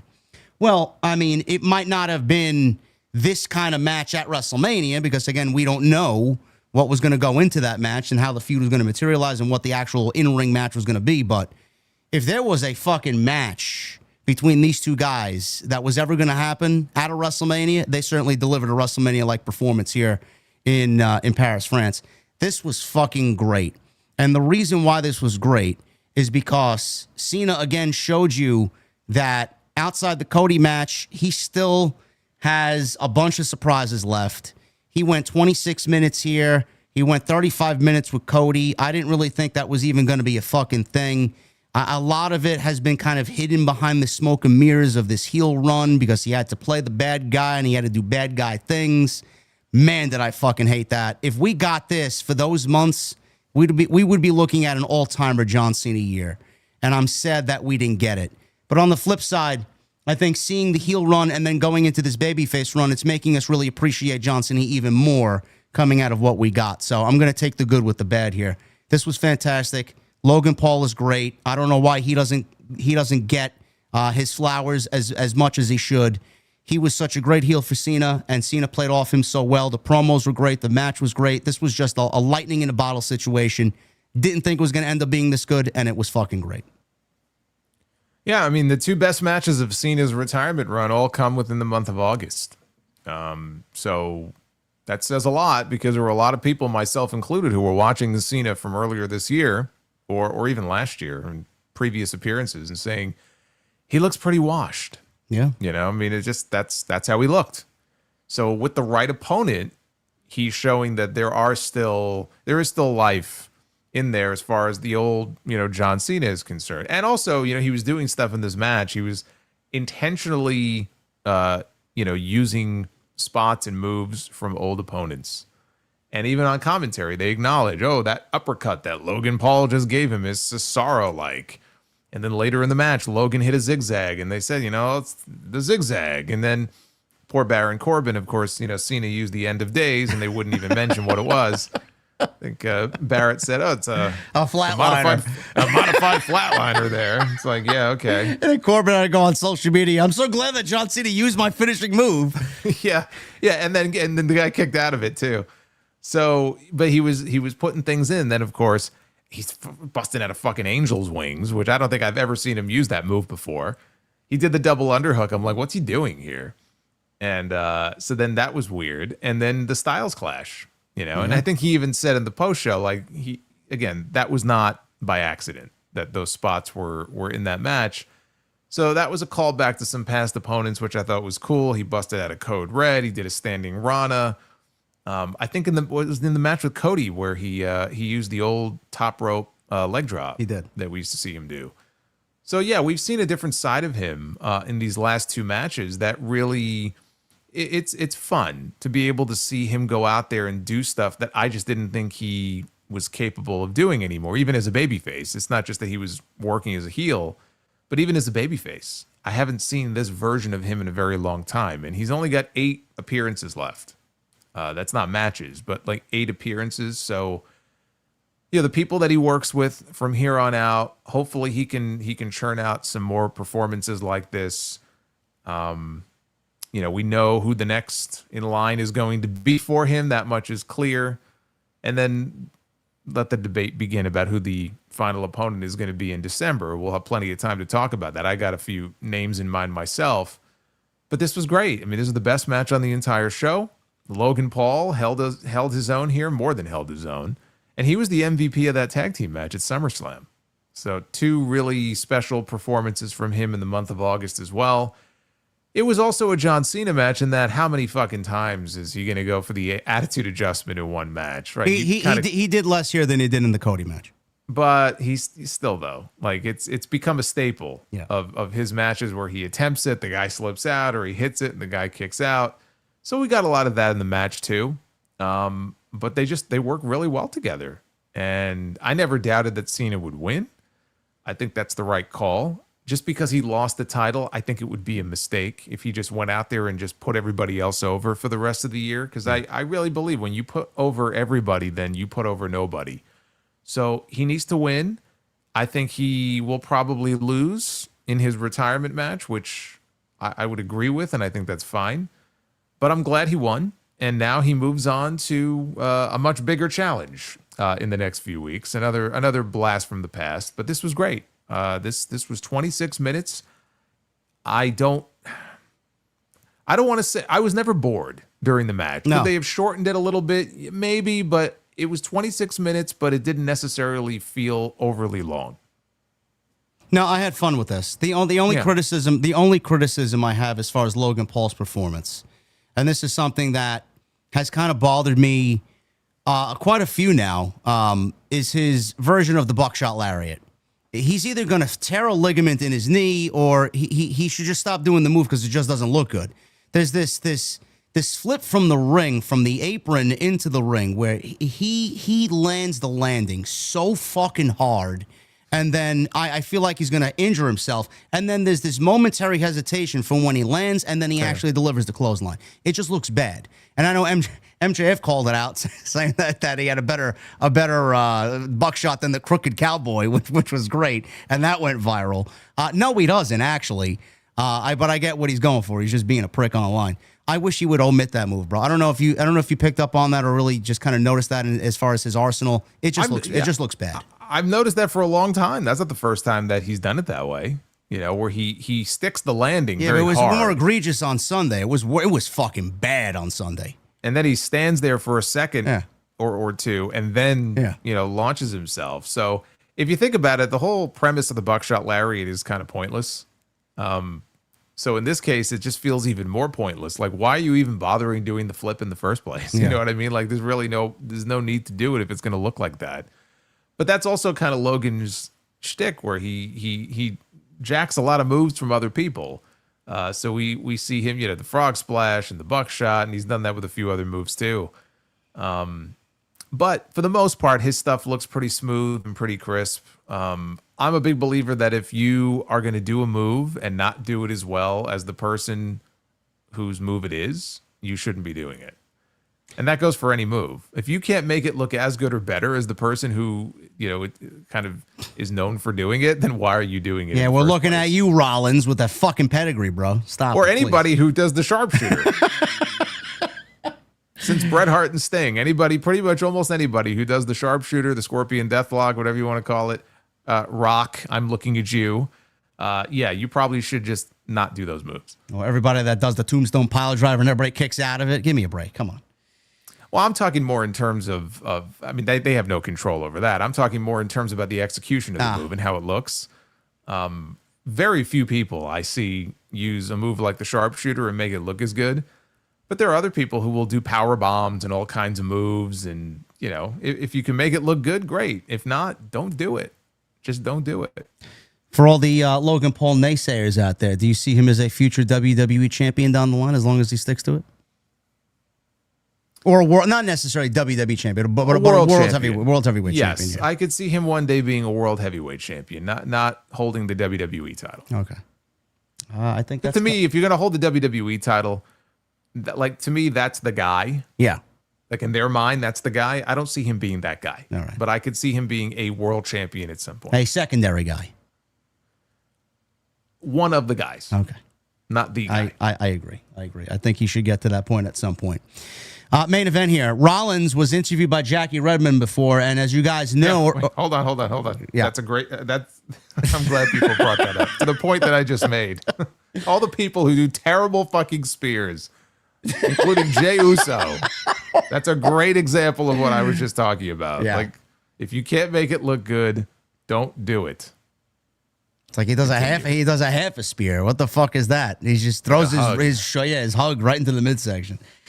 Anyway, Jackie Redmond interviewed Seth Rollins, and as you guys know, earlier in the night, Roman Reigns got taken out by the Vision. He choked out Paul Heyman, sent Heyman to the hospital.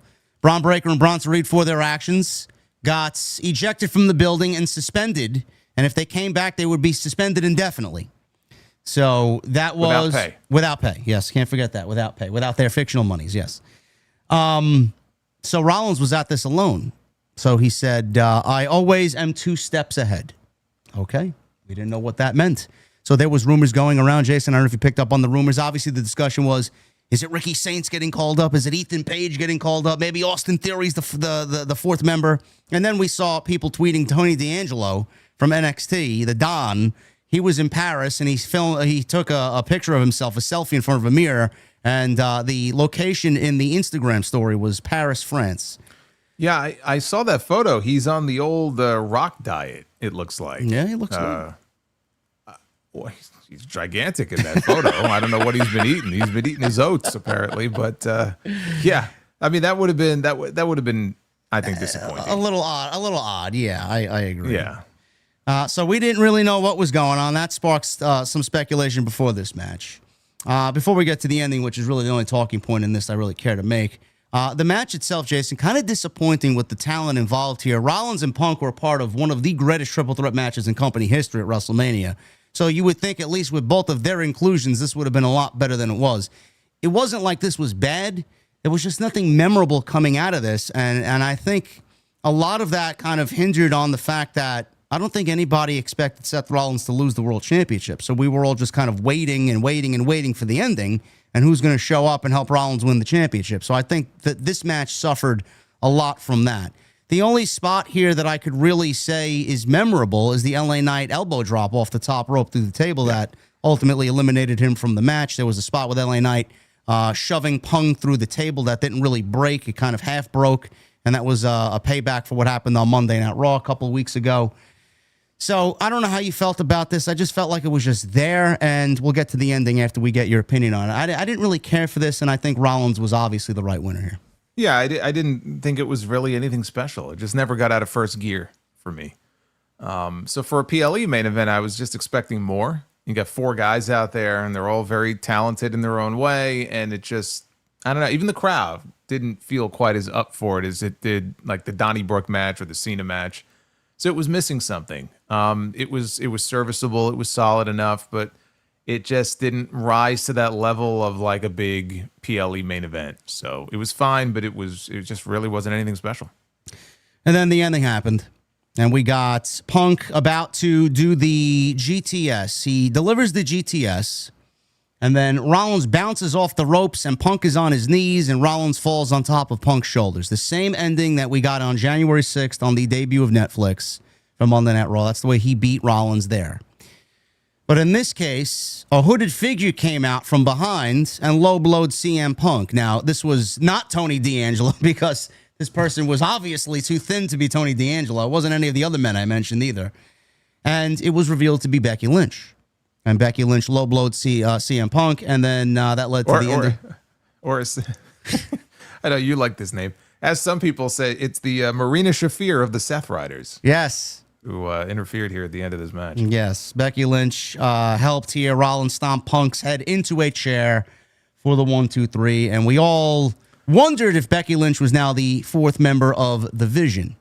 So she actually tweeted, #The Vision. We run this business on social media following the show, so I think that kind of answered any questions that fans may have had.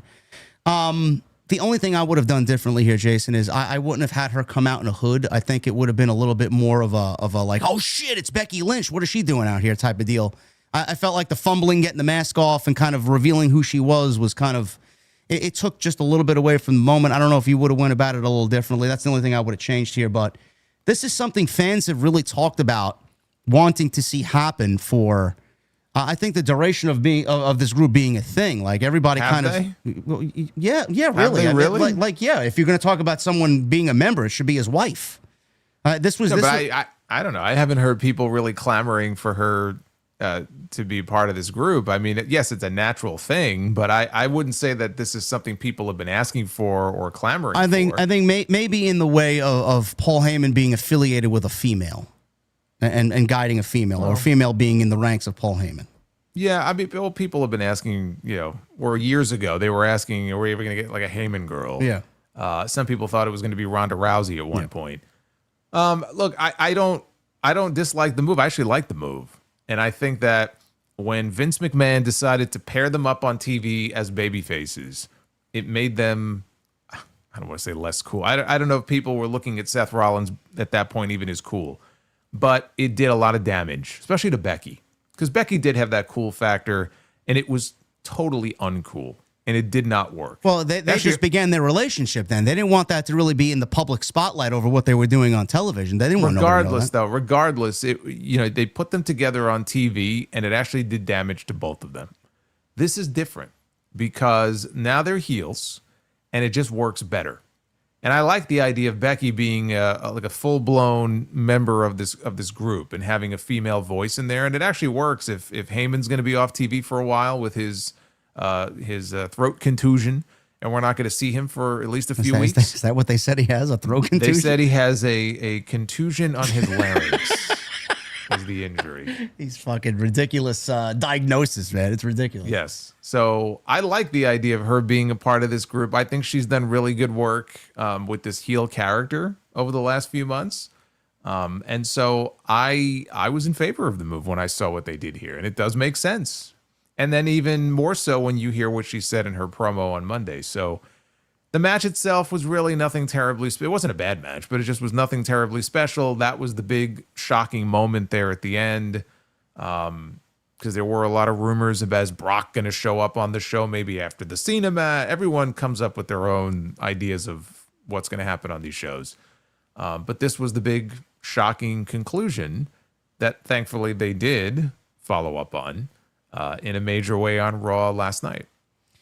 Yeah, I enjoy this move. You remember what Becky Lynch was doing after she beat Ronda and Charlotte at WrestleMania? Vince threw her into a feud with Lacey Evans. Oh, yes, yes. And then we got that mixed tag team match with Corbin and fucking Lacey Evans versus Seth and Becky. Remember, Lacey Evans had the women's right, or the woman's right. And she had like Logan Paul's knockout punch. And Becky no-sold it, right? I think so, yeah. Yeah. I think they got yelled at by Vince because it didn't come off the way that he wanted it to. I think she no-sold it maybe. She had to throw a second punch. Whatever it was. I mean, Lacey, whatever. I mean, she wasn't ready for that position, and it was just awful. But this just works. This just works. Them as like a heel couple on camera, or at least having that association. They don't have to be together all the time, but just having that association on camera in the roles that they're in right now is going to work a lot better than it would have worked, I guess 6 years ago now when they tried to do it the first time. Yeah, and this is also going to add to Rollins' sliminess as a heel because now he's hiding behind his wife, and I quite like that. And it gives just another layer, another element to this Seth Rollins and CM Punk feud, which has been good, but it hasn't really progressed in the way that the fans want it to. I think people are really having high expectations here with Rollins and Punk, and they're looking to have it mirror what Punk and McIntyre did, and we're not really there yet. This now takes it to a personal level with Becky involved because it's going to lead into what we're going to get into in a second. But God, he just reminded me. I had forgotten about Lacey Evans and those 6 weeks of vignettes that were supposed to get her over, and they just got her booed by all the fans. Like, people just didn't give a shit. Who was it? Who was that? Was that right kind of in the beginning phases of when Triple H first took over? What happened there? Who was in charge of that shit? Was that still Vince or was that Triple H? That had to still be Vince. I think it was still Vince. Because when did Lacey leave? Remember, Lacey was supposed to be, she was supposed to do a whole storyline with Ric Flair, and thank God they stopped that. But I can't imagine that Vince wasn't involved in that in some way. I just don't remember when she actually left the company. But yeah, that was because she was like spilling her guts about her story with her father and how her mother, remember in the middle of the night, they left home. And they talked about her father's alcohol problems. Yeah, and she was a Marine and all this stuff, and people just... But then remember what happened after that. It had to be Vince, because remember, Vince, it was all a ruse, and she ended up being a heel. Yeah, she threw it all away. That's right, so it had to be Vince. Yeah. It's like after all that, like, what the fuck? God, like, you're trying to get her over and get sympathy on this woman, and then she ends up just being a heel again. I'm like, this is a disaster. Man, she was, I don't know, man. She got the raw end of the deal there, man. She was okay for a little bit, but they went back and forth and waffled on her creatively so many different times. Like, nobody ended up caring. God, I remember 6 weeks of that shit, all for that. I'm like, what the hell was the point of the last like 6 weeks that we sat through of these vignettes? I just don't understand. Complete waste of time. That was awful. And there are still people out there who bring back Vince. Yeah. It was better when Vince was there. Sure. Yeah. Stay in your fucking caves, you goblins. Fucking ridiculous. Fucking ridiculous, man.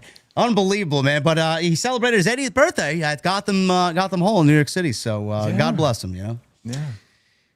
Becky Lynch, I said she's going to add a different element to this to Rollins being a slimy heel, and I quite like it just by that. Punk came out last night trying to hold the show hostage, and Becky ended up coming out, and she move for move, mannerism for mannerism, just copied Seth Rollins' entrance and his mannerisms fucking beautifully. Obviously, I mean, they're husband and wife, so they probably got a kick out of it with her imitating him.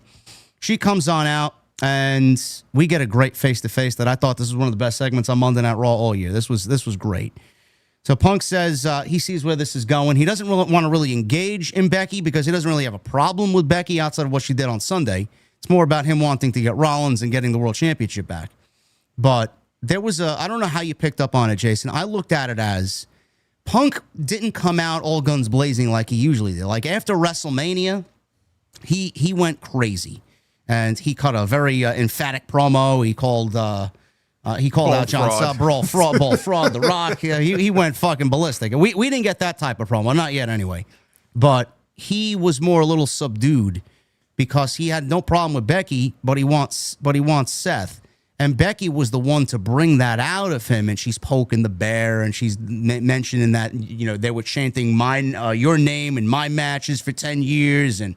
They go back and forth. How did you feel about Punk's mannerisms and his behavior towards Becky Lynch? Did you kind of look at that as a great element to the overall story on what they're trying to do here?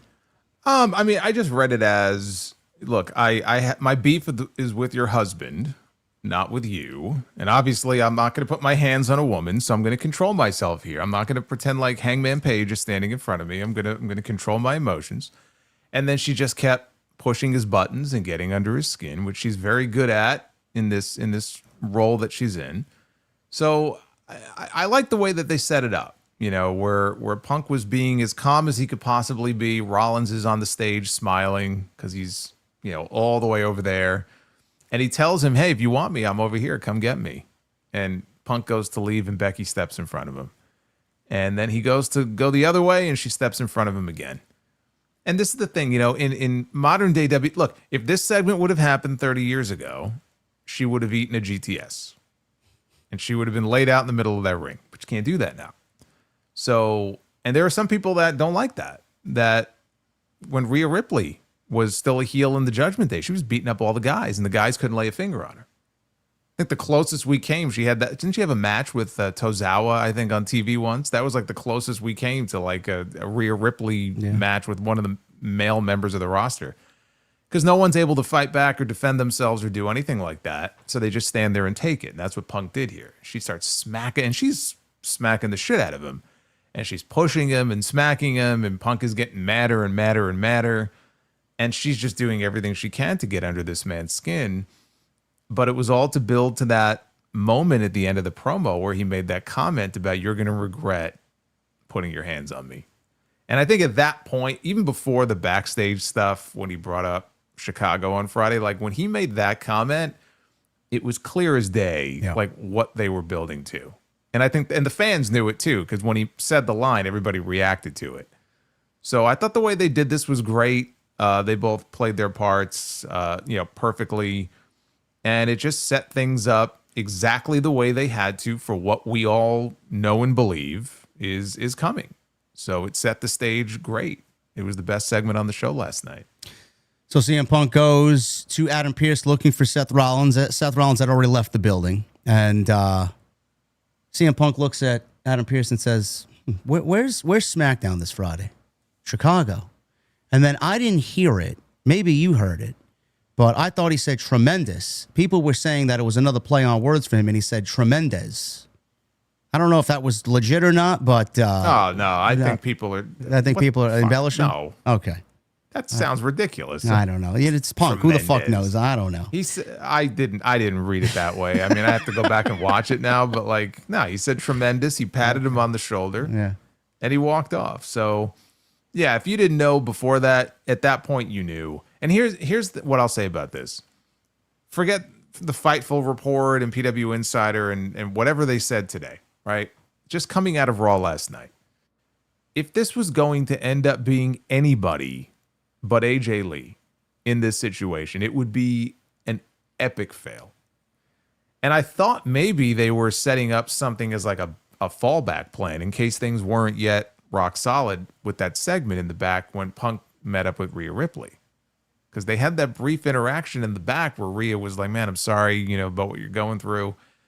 And Punk kind of, said something back to her and said, watch your back. And then she left. And I'm like, well, maybe if they don't have AJ locked up for something, that maybe that's the fallback plan. But that doesn't even make any sense. If you did CM Punk and Rhea Ripley against Becky Lynch. Can you imagine Rhea Ripley coming out in Chicago on Friday and not having it be AJ Lee? But the thing is, like, she's super over. I mean, I think people would love seeing Rhea, but like that's not it doesn't fit the story. It doesn't make sense. No. She's not feuding with Becky Lynch. It's AJ Lee that people are expecting. You can't tease people like this and then not deliver. So when I see things, and I don't know if it was Fightful or someone, not today, but yesterday, said that internally in WWE, they're hoping to get AJ back. It's Fightful, yeah. Okay, so initially, before they confirmed it, Fightful was saying that there's a lot of people internally in the company who would love to have her back, and they're coming up with potential ideas for her. But they made it sound like they may not have even had a conversation with her. I didn't believe that for a second. I'm like, bullshit. Because you don't tease this in the way that they're teasing it without having this shit locked down. Well, what was Vince's number one thing, bro? One of his number one things. He had you don't promise a match you can't deliver. Absolutely. That's why he was so. That's why he was so mad. I did not expect them to do that, bro. That would have been fucking awful. Do what? Promise a match and then not deliver on it. Oh yeah. No, I thought. Well, I was going to just use as an example the Stone Cold Brock Lesnar stuff. Yeah. Because when he had Brock on his podcast on the network years ago, they were like cutting promos on each other, and it's like, oh shit, are we going to get a match? And the story was that Vince was pissed because we're not giving them that match. Why would you tease a match that we're not giving to people? And on that, he's not wrong. So it's clear as day now that we're going to get it. The only question is, when do we see her? Do they mention her name on Friday but don't actually trot her out there? Or being in Chicago, they trot her out there? I would trot her out there. If it's me, she's on the show on Friday. And she gets that monster reaction, and then you tease a confrontation where she basically fires a warning shot to Becky Lynch, like, I'll see you on Monday, bitch. Yeah. I absolutely have her go out there on Friday. This is basically the AEW CM Punk revival after 7 years on Rampage. Rumor and innuendo. Send her out. And there. In Chicago, of all places, right? So I would absolutely have her physically there on the show on Friday, but I think it's important for her to just fire that warning shot and let people know, like, you better tune into Raw Monday night because it's going down. We're going to get a face-to-face between AJ and Becky, and that's going to be must see. That's what I would do. Yeah, this is certainly something. I'm going to read the latest from Fightful. Like Jason said, there was a report yesterday where they had internal talks and there were discussions about her coming on in. They weren't really sure of it. Today, Sean Ross Sapp confirmed that AJ Lee will more than likely be on Friday Night SmackDown. So Fightful Select reported this weekend that there had been a number of pitches internally for Lee, who was poised to return to the ring after 10 years. It was heavily implied by WWE sources that AJ would be appearing or referenced on this week's SmackDown, which seems like a foregone conclusion at this point. If you watch the television show, you've seen the dialogue that's been said. Brian Alvarez, a Wrestling Observer, noted that WWE is planning the matches, which is what Fightful had mentioned on this week's Raw review as well. There are many staff and talent who spoke to us about AJ Lee and said that they hadn't spoken to her or seen her since she left, but that she maintained very pleasant exchanges with them over the years. There were a number of women's wrestlers specifically who grew up on AJ Lee who were very excited. One veteran that actually never got to work with her said that they were shocked it happened because CM Punk would usually dismiss it when he would be needled about it, but they felt like this was more of him being respectful and supportive of whatever his wife wanted. We were told also that this isn't necessarily a one-off and that WWE hopes that she can do more, but if even this is a one-off, they're happy to have her involved again. WrestlePalooza, obviously, is the rumor with her and Punk teaming against Becky and Seth Rollins. Now, I'm not even going to speculate if it's a one-off or if it's going to be more. I mean, clearly, if she wants more, Jason, she's going to have more. They'll give her whatever she wants. But my thing is, like, we go back to the beginning stages of WrestlePalooza. This show was created from basically dust, nothing, over the last 3 weeks. So this show has materialized into fucking a show greater than WrestleMania, honestly, the way the card's shaping up.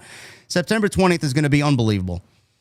How long ago did they have this plan? Like, we all thought Brock Lesnar was the fucking, there's the counter program. There you go, Lesnar and Cena. How long has this shit been in the works? Because I can't imagine that this just came about randomly over the last week or so, and that Becky was trotted out there as a fucking random, because they could have put anybody in that spot. This seemed to be a very deliberate thing by sending Becky Lynch out there on Sunday at the end of Clash in Paris. So it makes me wonder how long this has been in the works for. Oh, I'm sure it was in the works for longer than, just this week. And maybe even longer than this past month. Because look, I mean, we now know why, or one of the reasons why they added the Evolution show, right? We had 2 nights of SummerSlam and Evolution, and they fulfilled their PLE commitment to Peacock so they can get onto ESPN. How long was that in the works for?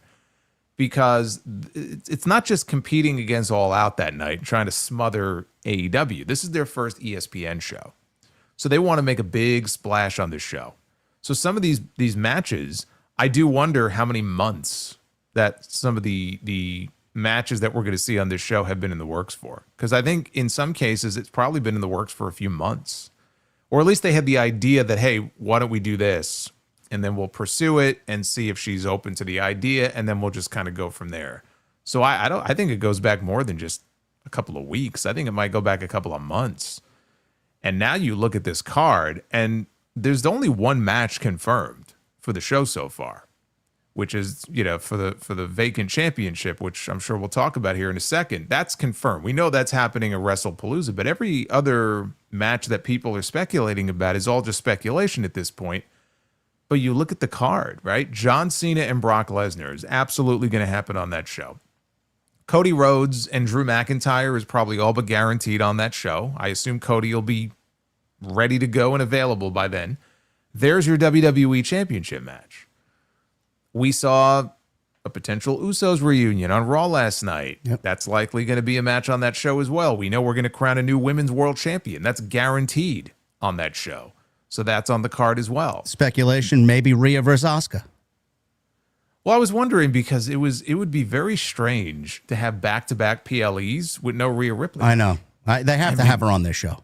Yes, I mean, she's one of the most popular stars in the entire company. How do you do that 2 PLEs in a row? I was actually wondering if they were going to do the rematch on that show with Tiffany and Jade. Rhea and Asuka, though, I could see Rhea and Asuka one-on-one. Yeah. They certainly teased it, in that backstage segment last night. So without even knowing like what the full card is going to look like, you look at this potential lineup and then the mixed tag match here. That's a hell of a lineup for their first ESPN I won't even be surprised if WWE shoots it for 8 matches, because I know we've been settled with 5. They did 6 on Clash in Paris. I wouldn't be surprised if they go fucking 7, 8 matches on this show, honestly. I don't know about 8. I don't think they'll do 8, but I think at least 6. At least 6, if not 7, is probably where we're going to end up. So maybe we'll get Tiffany and Jade and Rhea and Asuka and, the women. That'd be a lot of women's matches. I'd be impressed if they actually did that many on one show. But yeah, I mean, the card, the way it's stacking up so far, it's stacking up pretty damn well. Yeah, it's crazy to see how this all has materialized in the last 3 weeks. I don't know how you feel about the counter program with AJ Lee. I know not a lot of fans are looking at this as like, this is a nostalgia thing that WWE's bringing back, and they're just living on nostalgia. And now you start to see the discussions on social media, because I've seen it a lot today, that AJ Lee is overrated. I know you mentioned in the beginning of tonight's show that you don't really remember a lot of what AJ Lee did as far as her match quality, and I'm with you there. I don't really focus on that, but to take away from what she meant to that division and not think that she was years ahead of everybody there when she was there is just absolutely, it's fucking ridiculous to even say that. Yeah, selective memory.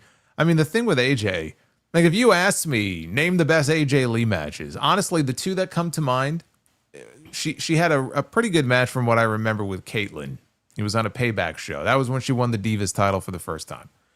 And then she had a match on Main Event that I remember people were talking about a lot. It was a main event match against Natty. That's about it. That's about all I can offer to you.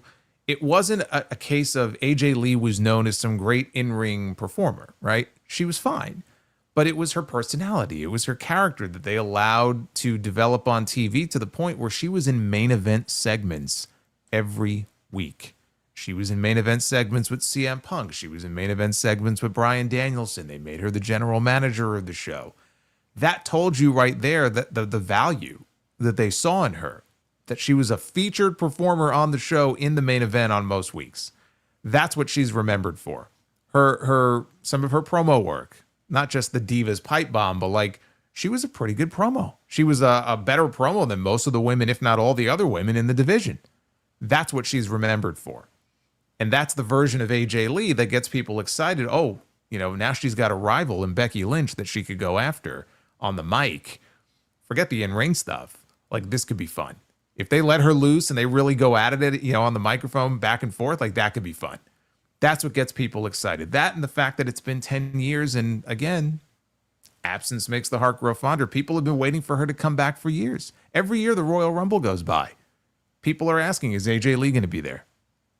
Before Evolution this year, is AJ Lee going to be there? That leads us into my next question for you, because it makes me wonder, and this is just my logic and the way that I think. This woman, Jason, has been so dead set on not coming back for one reason or another, and we all respected that because she has specifically focused on her mental health over the years, and she's made that a big part of who she is with her books and who she is as a person. 10 years is a long fucking time, bro. Punk was away for 8 years, almost 8 years. How do you look at it? I don't want to question why she's coming back. I'm just glad that she's coming back. I love her. I think she's great, and I love Punk. But after 10 years, to see why she's coming back for this show, like, you look at it as a viewer, and you're going to say, character programming, they probably fucking back the fucking vault up for her and are paying her all this types of money to come back, and she could not say anything but yes.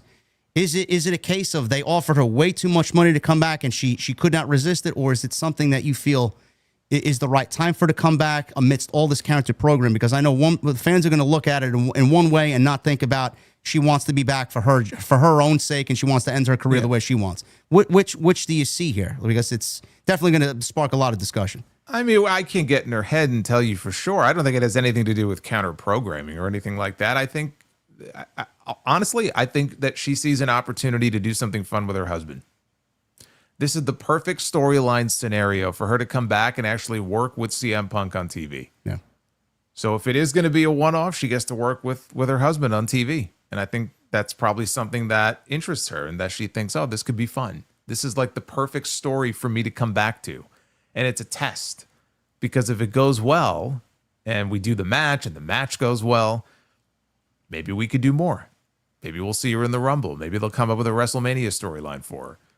So, like, this is, I think, a test as much as anything, because if this goes well, I do think we'll see her more often. I say more often. I don't mean that we're going to see her on a regular basis, but I think it opens the door for her to do more. Maybe she's unsure. She just doesn't know, because 10 years have gone by and she sees the quality of the women in the division and, I don't know. Maybe my time is come and gone. It's a different company landscape. There's no more Vince. Maybe it's that time to come back, Yeah. I mean, I didn't get the chance to read her entire book, but I know, like, in her book, some of the stuff that she described as far as things that were said to her and the way she was treated in certain situations was pretty deplorable. Yeah. And it was a totally different, I hope it was totally different. It was a different culture back then. There were certain people, fucking Johnny Ace and people like that, fucking mutant, who probably, because the belief, you know the story about the comment that was made to her. Yes, absolutely.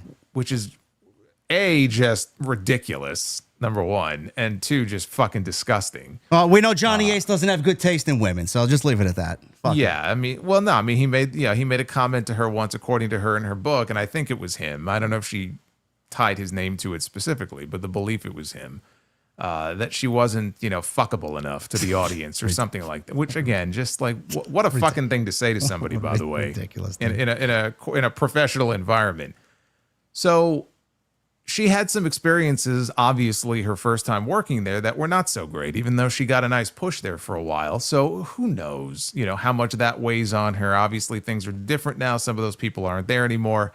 But honestly, I think at the end of the day, I could see her looking at this as very simply as, okay, this feels right because I get the chance to work with this guy here. And maybe she really wants to work with Becky, right? Becky's been at the top of the food chain in that division now for many years. And there may not be a better story than this one. So let's do it. This could be a lot of fun. It may not be an issue of money so much as that. The other thing is, I know a lot of people are looking at the character programming as a big deal, and WWE's doing a lot to load this show up against All Out. What can Tony Khan do? I don't think there's anything Tony Khan can do as far as character programming. I think he's set on what he wants to do there. He's going to do what he wants to do, and I honestly think the only thing that he could possibly do to steal a headline is have Darby and Mox go out there and have a fucking Texas Chainsaw Massacre type match. No, there's nothing. I know. There's nothing. As far as the card. But what I'm saying, a lot of people are saying maybe he should move the time right. to like 5 p.m. or 4 p.m., 3 p.m. I don't even see him doing that. No, I don't, because I think he would have announced it by now. Yeah. He could still do it, I mean, technically, but I don't think it's going to happen. That really would have been his only recourse. And I feel like he maybe feels like I shouldn't have to do that because our show was first. And if he does that, it's almost like it admits defeat. I could see it being I could see that being the second thing, yeah. Yeah, so, and I get it. I understand it, but what else can he do? I mean, all he can do is put together the strongest possible card that he can. His fans are going to watch his show no matter what. And I've said this before, even when they had the Texas, back and forth in July. It's like the AEW fans who were going to watch All In, their biggest show of the year, we're not suddenly going to not watch All In to watch Bill Goldberg's retirement match. Like, that was not ever going to happen. There's a very small subset of fans who maybe were in the middle and they watch both and they would have had to make a choice. But like, the real fans are going to watch AEW, and the WWE fans are going to watch WWE.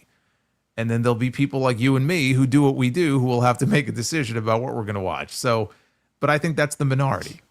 So all he can do is put together the strongest possible card he can and focus on yours, and don't worry about what they're doing because it's not anything he has any control over. What can he do other than change the time? There's nothing else he can do.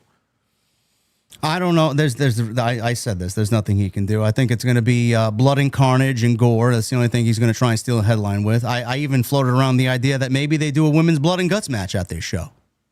Who knows? I don't think that's going to steal a headline, but you can certainly try if you want to load the show up. I don't know. You could. I don't know if he wants the two rings there. I mean, maybe they could do something like that. I mean, they have, there's enough women feuding right now where you could at least justify it. You could just put it this way.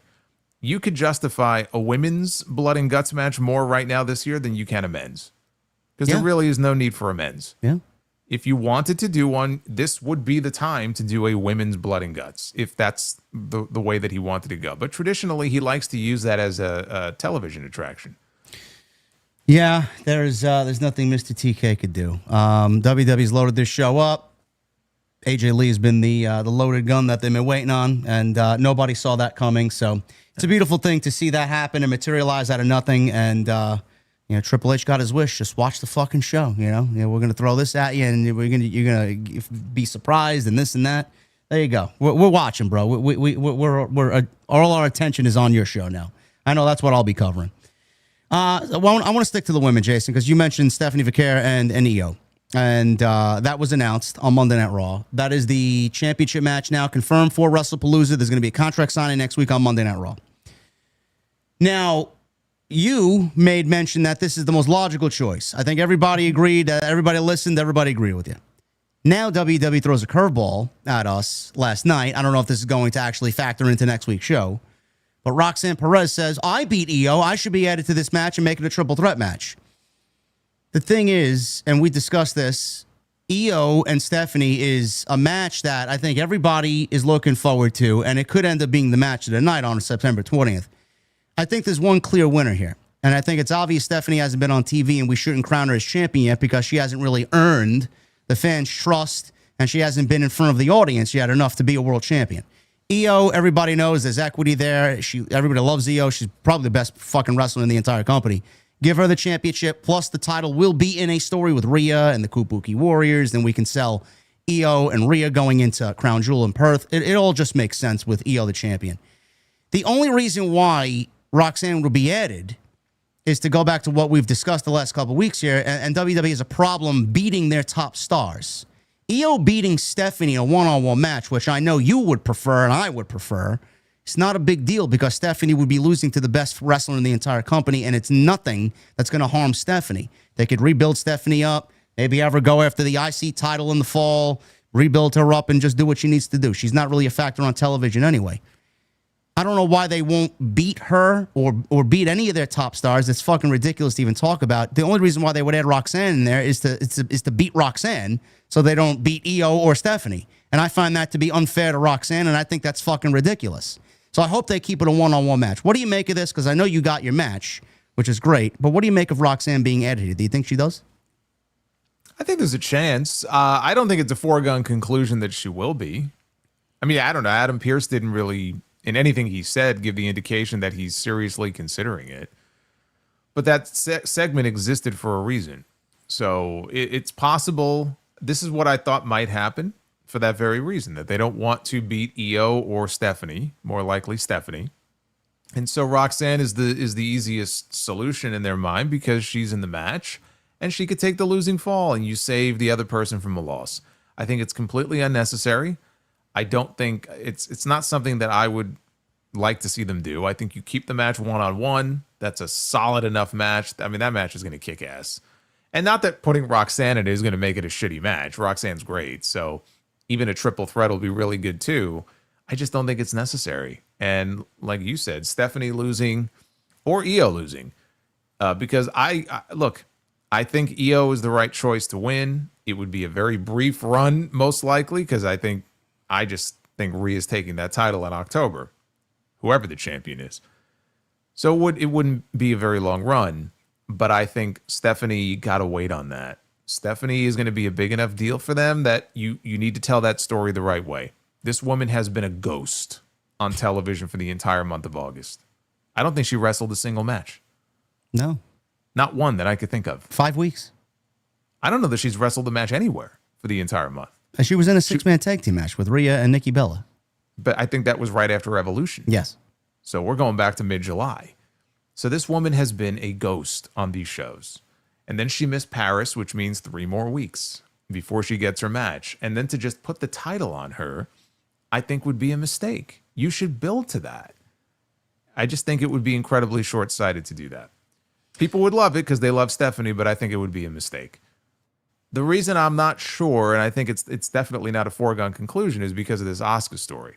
And Asuka made it very clear last night, I'm going to be there. Like, we're going to help you beat Stephanie. We're going to be there. Even though Io said, I don't need your help. Asuka's like, we're going to be there. So if she's going to be involved, very possible that it could cost Io the match. And that, to me, would be even worse. Because imagine, not only does Stephanie win the championship, but she backdoors her way into winning the championship because I just looked at Asuka got involved. I just looked at it as Rhea's going to help Io win the championship. I looked at it a different way, that she may try to help her, but it ends up costing her. I don't know. It's definitely an interesting situation. This story's it's not great by any means, but I think it's really what's carrying Monday Night Raw right now because it's feeding off a real emotion of jealousy. Well, I mean, dude, how many segments did they get last night on the show? At least 5 or 6. Easy. So, Judgment Day was almost throughout the whole first hour of the show. Yeah, well, I'm saying the way the Judgment Day gets so many segments on the show, this whole Io, Asuka, Kyrie, Rhea thing is getting multiple segments on the show. So this is like the new, I mean, outside of whatever's going on in the main event, this is like the new dominant story on Monday Night Raw. So good for them. I mean, they're getting a lot of TV time. But yeah, no, the way I looked at it was Asuka is going to involve herself with the idea that I'm going to help you beat Stephanie, but it backfires and it blows up in their face, and that's how Stephanie wins, which I just think would be I don't want fucking that. awful. I don't want that to happen. No. I think Io winning is the right choice. That match is going to be great. Hopefully they keep it a one-on-one match. Contract signing is on Monday next week, so we'll see what happens there. But we'll end with this. And Poor Kyrie, though, right? Kyrie looks... Her facial expressions in these segments where she's standing there, and then you just hear Asuka, Kyrie, come! Yeah, like I said, Puppy Dog has got to follow its owner, man. She doesn't want to go. Yeah, we know who wears the pants in that relationship. I love mental breakdown Asuka, though, man. She's great, you know. Yeah. We'll see.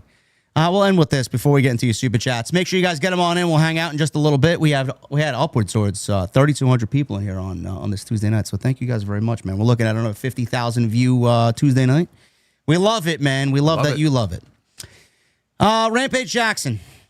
Jesus Christ, this guy, I wish he'd go away. Rampage Jackson issued a new statement on his son's actions, which you guys know, at KnokX Pro Wrestling Academy in California, where he landed 22 blows upon Syko Stu in the middle of the ring, knocking him unconscious. We had an update on Syko Stu. So Syko Stu's wife, Contessa Patterson, shared an update on his health, signing off on Instagram in a post with her husband. She wrote on Sunday, Stewart has been released from the hospital and now is home resting. He sustained a serious head injury and was unconscious upon arrival at the ER. His injuries include trauma to both upper and lower jaws, a laceration to his upper lip, a fracture of the maxilla bone, which unfortunately resulted in the loss of several teeth.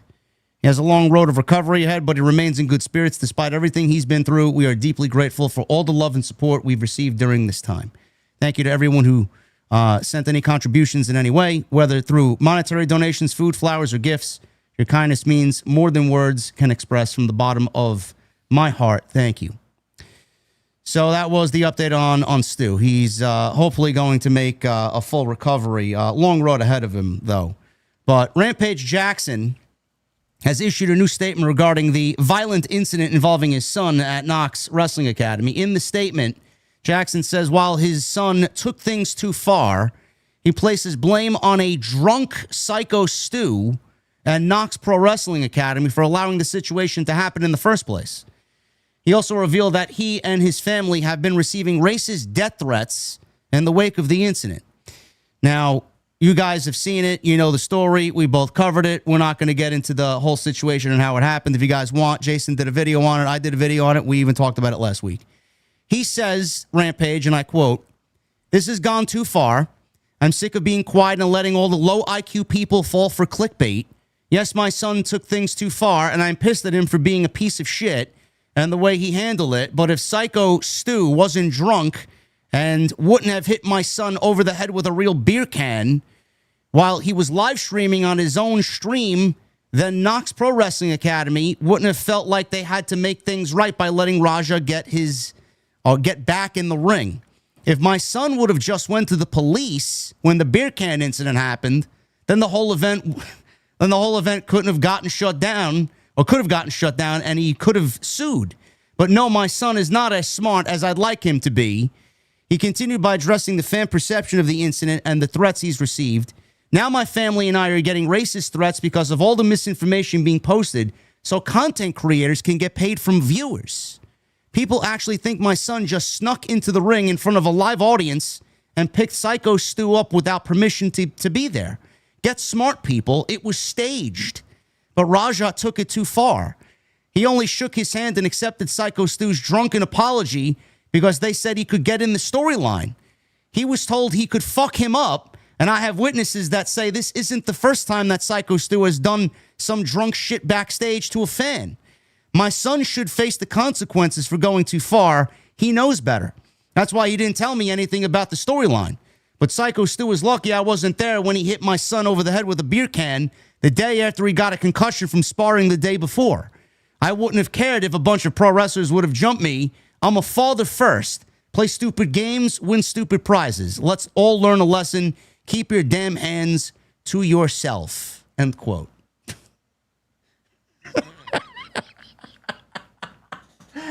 know, man.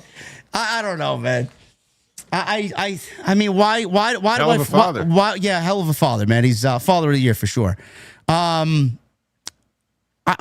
do I get a sense he's blaming Syko Stu, bro, and only Syko Stu for this because he was drinking a couple of cold ones backstage? I mean, where do I even begin with what he said here? It's like it's just rambling on about fucking nonsense that he's fabricating his own story. Well, first of all, anybody who is sending him death threats or racist death threats is an idiot and shouldn't be doing that. That's number one. And I don't doubt that he probably is getting that because you see the reaction on social media. I can only imagine the messages that he's probably been getting. So that's awful, and there's no excuse for that. As far as the idea that people need to keep their hands to themselves is a fine lesson. There's actually nothing. There's nothing wrong with what he said there. People should learn to keep their hands to themselves. The issue here is that Syko Stu hit this man in the head with a beer can, thinking that he was a wrestler, and he saw the camera filming and whatever. He for whatever reason he thought, okay, we'll do something here. And then he very quickly realized that was not the case after he didn't sell it, and he could tell how angry he was. And again, there's footage of him apologizing. It didn't come across like a drunken apology, like he was slobbering all over himself. I mean, he apologized to him and said, look, dude, I saw the camera. I thought you were a worker. And they shook hands. And that should have been the end of it. Even if they were going to do an angle where he was going to get in the ring and pick him up and slam him, like they shook hands, and that should have been the end of the hostilities between them. And so you can say whatever you want to say about whether or not the beer can thing should have happened and the company allowed it to happen, which they did. In fact, in the video, you could see one of the, I believe, co-owners of the promotion, the older guy. It's him and Rikishi, I think, who run the place. Black Pearl is his name, right? Black Pearl was right there in the video. So absolutely, bears some responsibility for what happened here.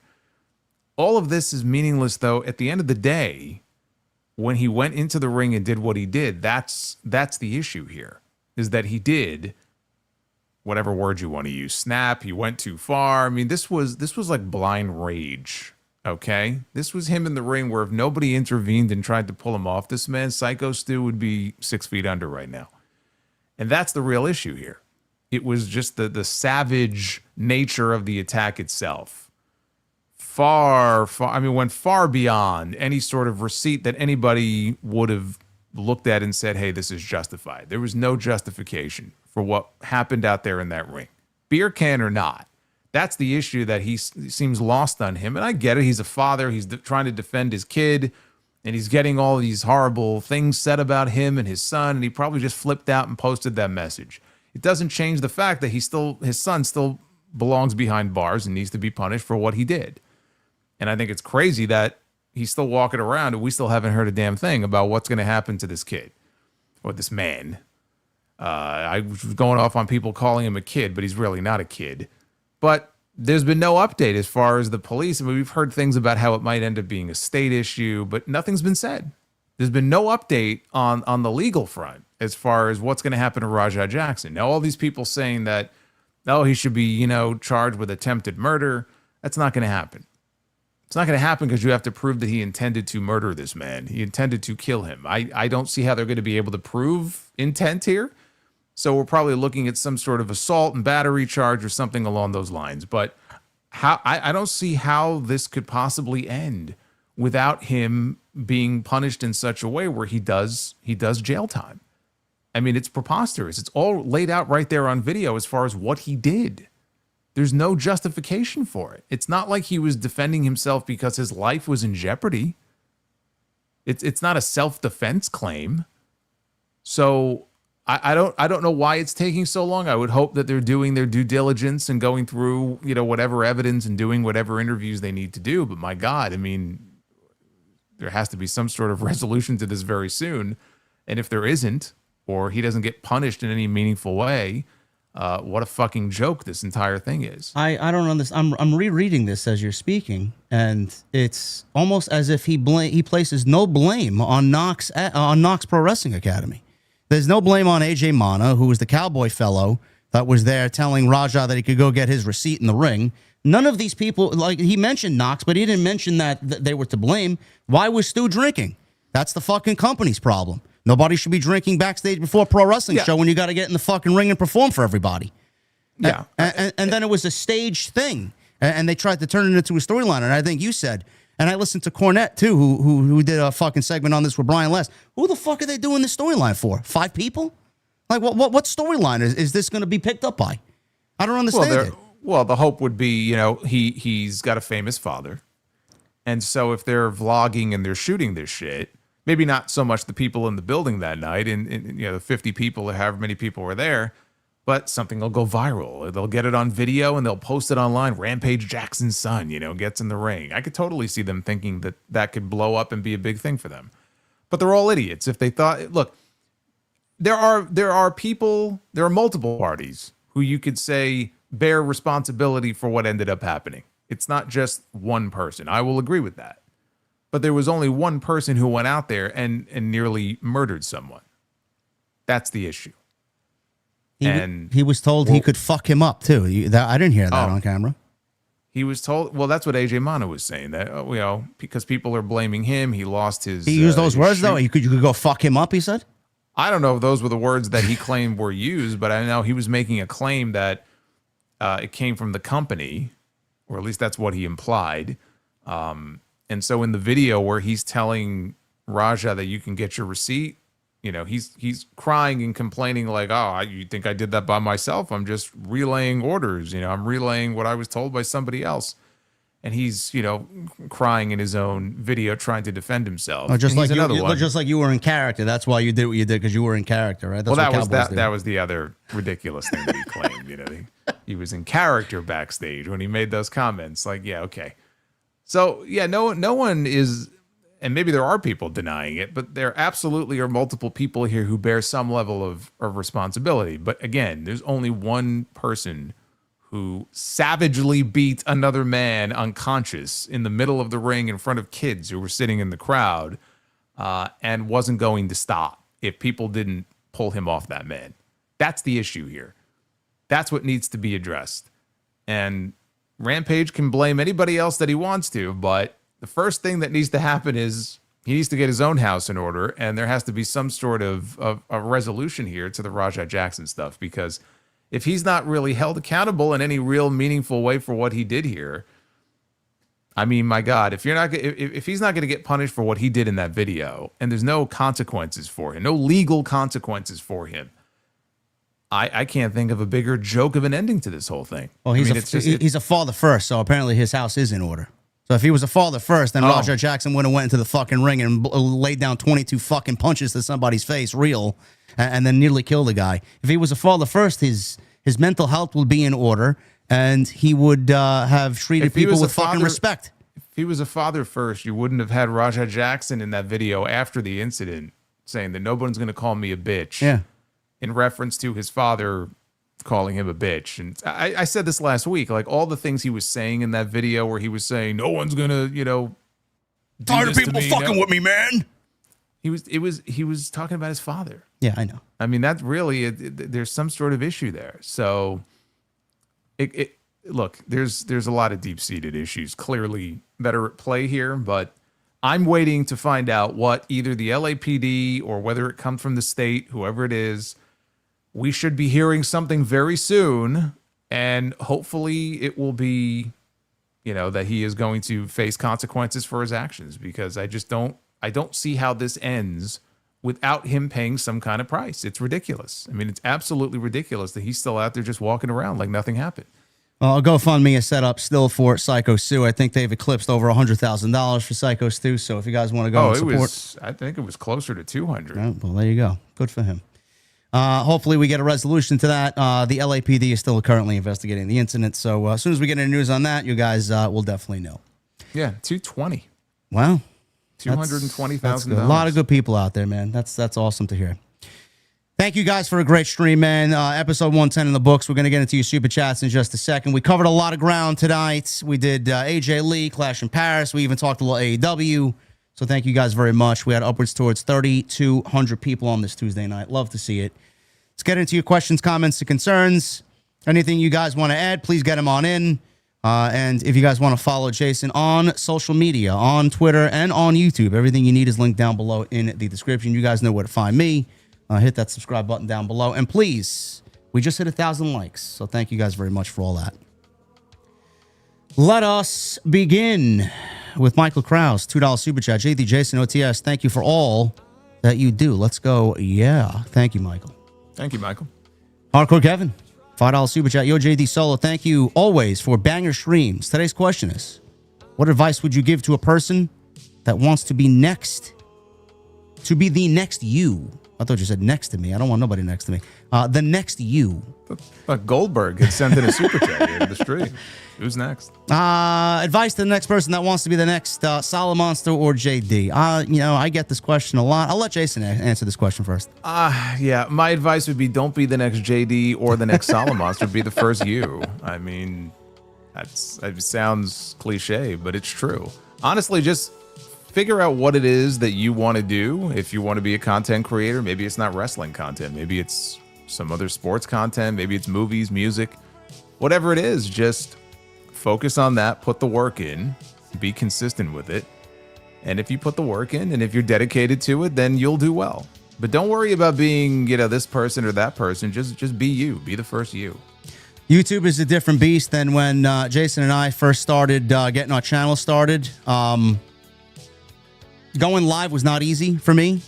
I did pre-recorded reviews, and then when the pandemic hit, everybody was going live, and I said, I got to jump on board. Jason, around the same time, did the same thing. That was a huge difference for me because I was always lacking self-confidence. If you want to be successful, like Jason said, put yourself out there, find a niche, no matter what it is, and be confident. Don't be afraid of the camera. Embrace the microphone. And if I could tell you the most important thing out of all is to be honest. Do not be afraid of anybody that's going to have a different opinion than you. Be strong in your beliefs and be strong in your opinion. Just put it out there. I guarantee you people will come watch. Simple. Thank you, brother. Good question. Nate with a 5. I'm seeing so many people react to Rock like that he's off the juice. Maybe it's for an upcoming movie. Does anybody remember 50 Cent when he did a cancer role? I listen, bro. I seen this all day yesterday from every single aggregator online. The Rock is filming a Scorsese movie. He can't look like fucking the Incredible Hulk and at the same time play a gangster or a mob boss. So he's got to fit the role. Now, he also struggled from a heart issue, which I didn't really understand what people were telling me because I didn't know. But apparently it was a non-issue. So that all got squared away. It's for his next Scorsese role with Leonardo DiCaprio. That's what I think it is. What did you make of that, Jason? Anything? I think he just looks like a normal human being. He looks healthier now. I mean, he's mid-50s, right? Early to mid-50s. He shouldn't be that big. It's not good for his heart. It's not good for his health. Maybe he slimmed down for a movie role, but I think he looks good. And he should stay looking the way he looks now. I mean, depending on the role he gets in the future, his weight may have to fluctuate.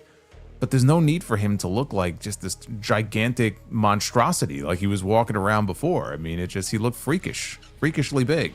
Yes, he's off the gas. That's good. I mean, you can't maintain that going into your 50s. Look at Dave Bautista. I mean, he looks vastly different, but he looks a lot healthier. Yeah. You want to prolong your life. Yeah. That's what you need to do. There you go. And Rock has always been somebody that's kept up on his diet and his exercise. He's fine. Marquise with a 2. AJ Lee or bust? JD and Solomonster. Oh, yeah, we're getting AJ on Friday. So, yes, it's definitely her. It's got to be her. There's nobody else. Michelle with a 5.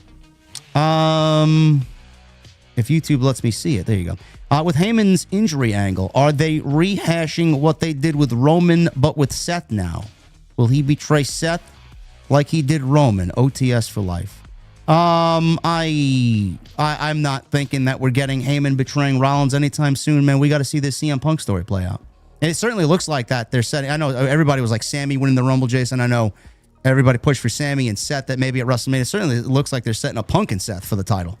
Yeah, I mean, Punk's been screwed over so many times that it could be somebody other than Seth that he beats, but it just feels inevitable that this ends with him eventually winning the championship and having a proper run with it. Yeah. Cody with a 5. Man, Becky looked like she was trying to motorboat Punk. Kick her ass, AJ.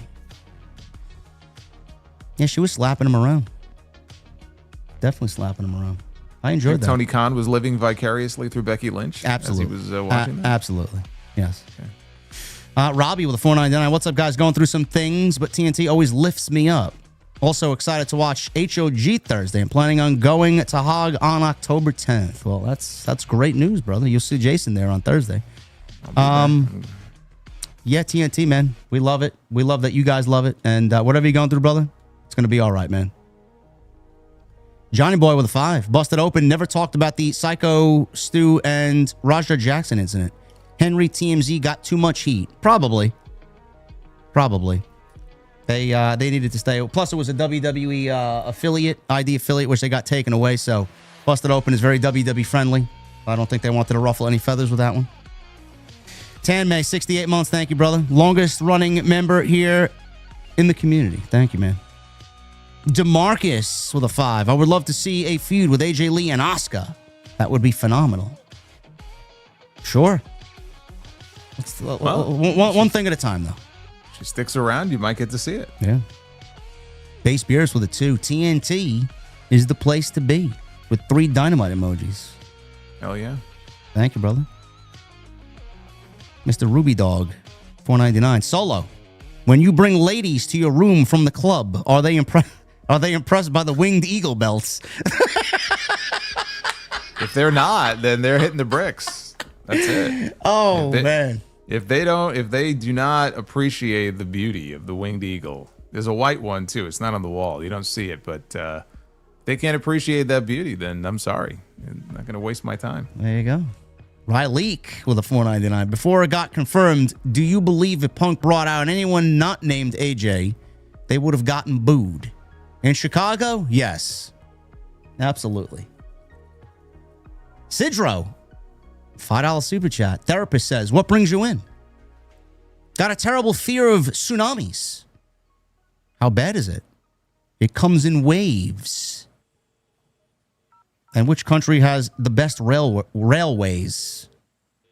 Israel.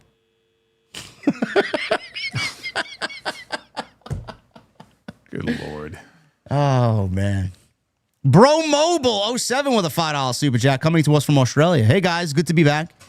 Haven't been able to watch you guys live for a few weeks, so I hope you guys have been well. Can't wait to see AJ Lee back. Brother, thank you for being here, man. Glad you're back. Thank you, man.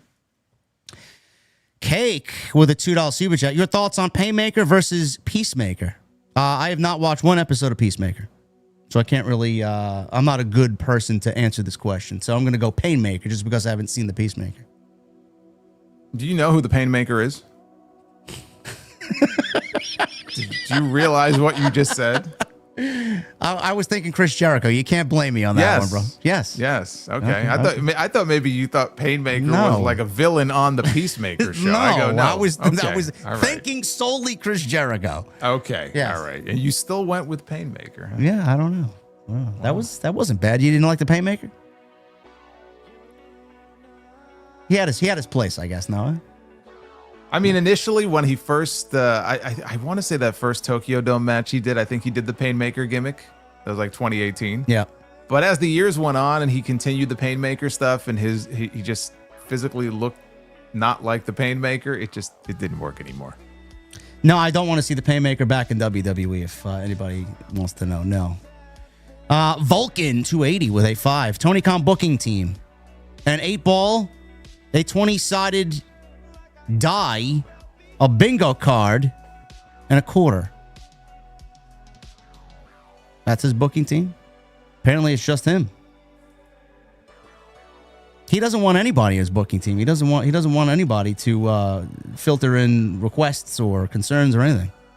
You know, since somebody mentioned the winged eagle, I did mention the white one here. I don't know if you can get a look at it here, but we do have this beauty right here. That is a beauty. And let me tell you something, man. If nobody can appreciate this, then you're no friend of mine. That's actually better than the black one, bro. It is. It really is. It's like the crown jewel. Yes. Here, so. I know what I got to get you for your birthday, man. We got to get you the blue IC title. I don't know if I have room for any more. I mean, my goodness. Although the classic IC is a great design. Yes. It's a great design, especially on those multicolored straps. So.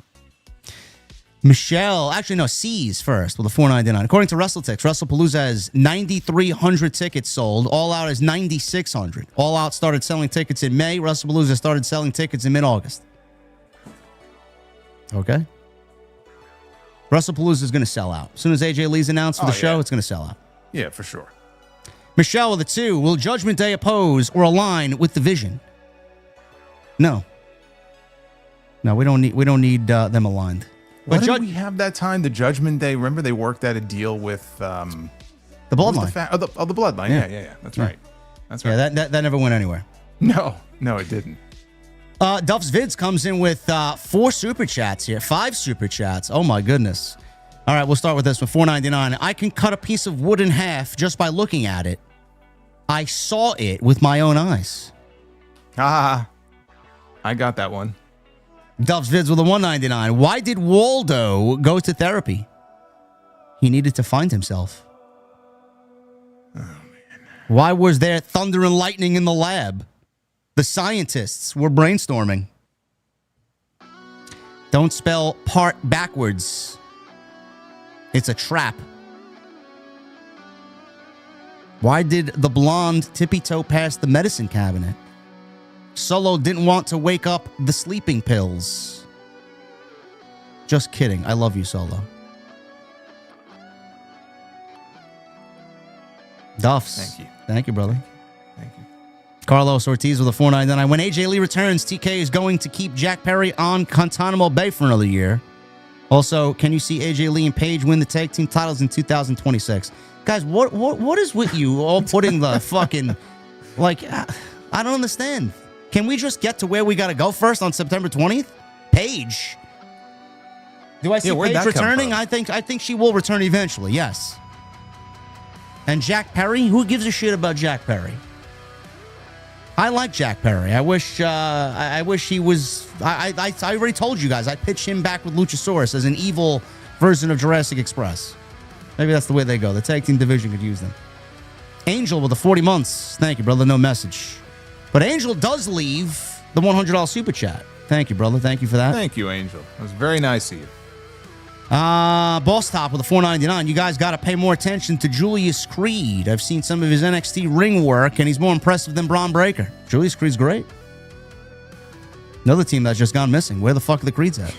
Yeah, I was like, Chad Gable, didn't he told the rest of Alpha Academy, like, look, while I'm gone, I need you guys to hold down the fort. And then we just don't see them. We don't see them on Mondays anymore. I don't know who reported it, but I saw a report saying that WWE is more pleased with Ludwig Kaiser in the Grande Americano getup than Chad Gable.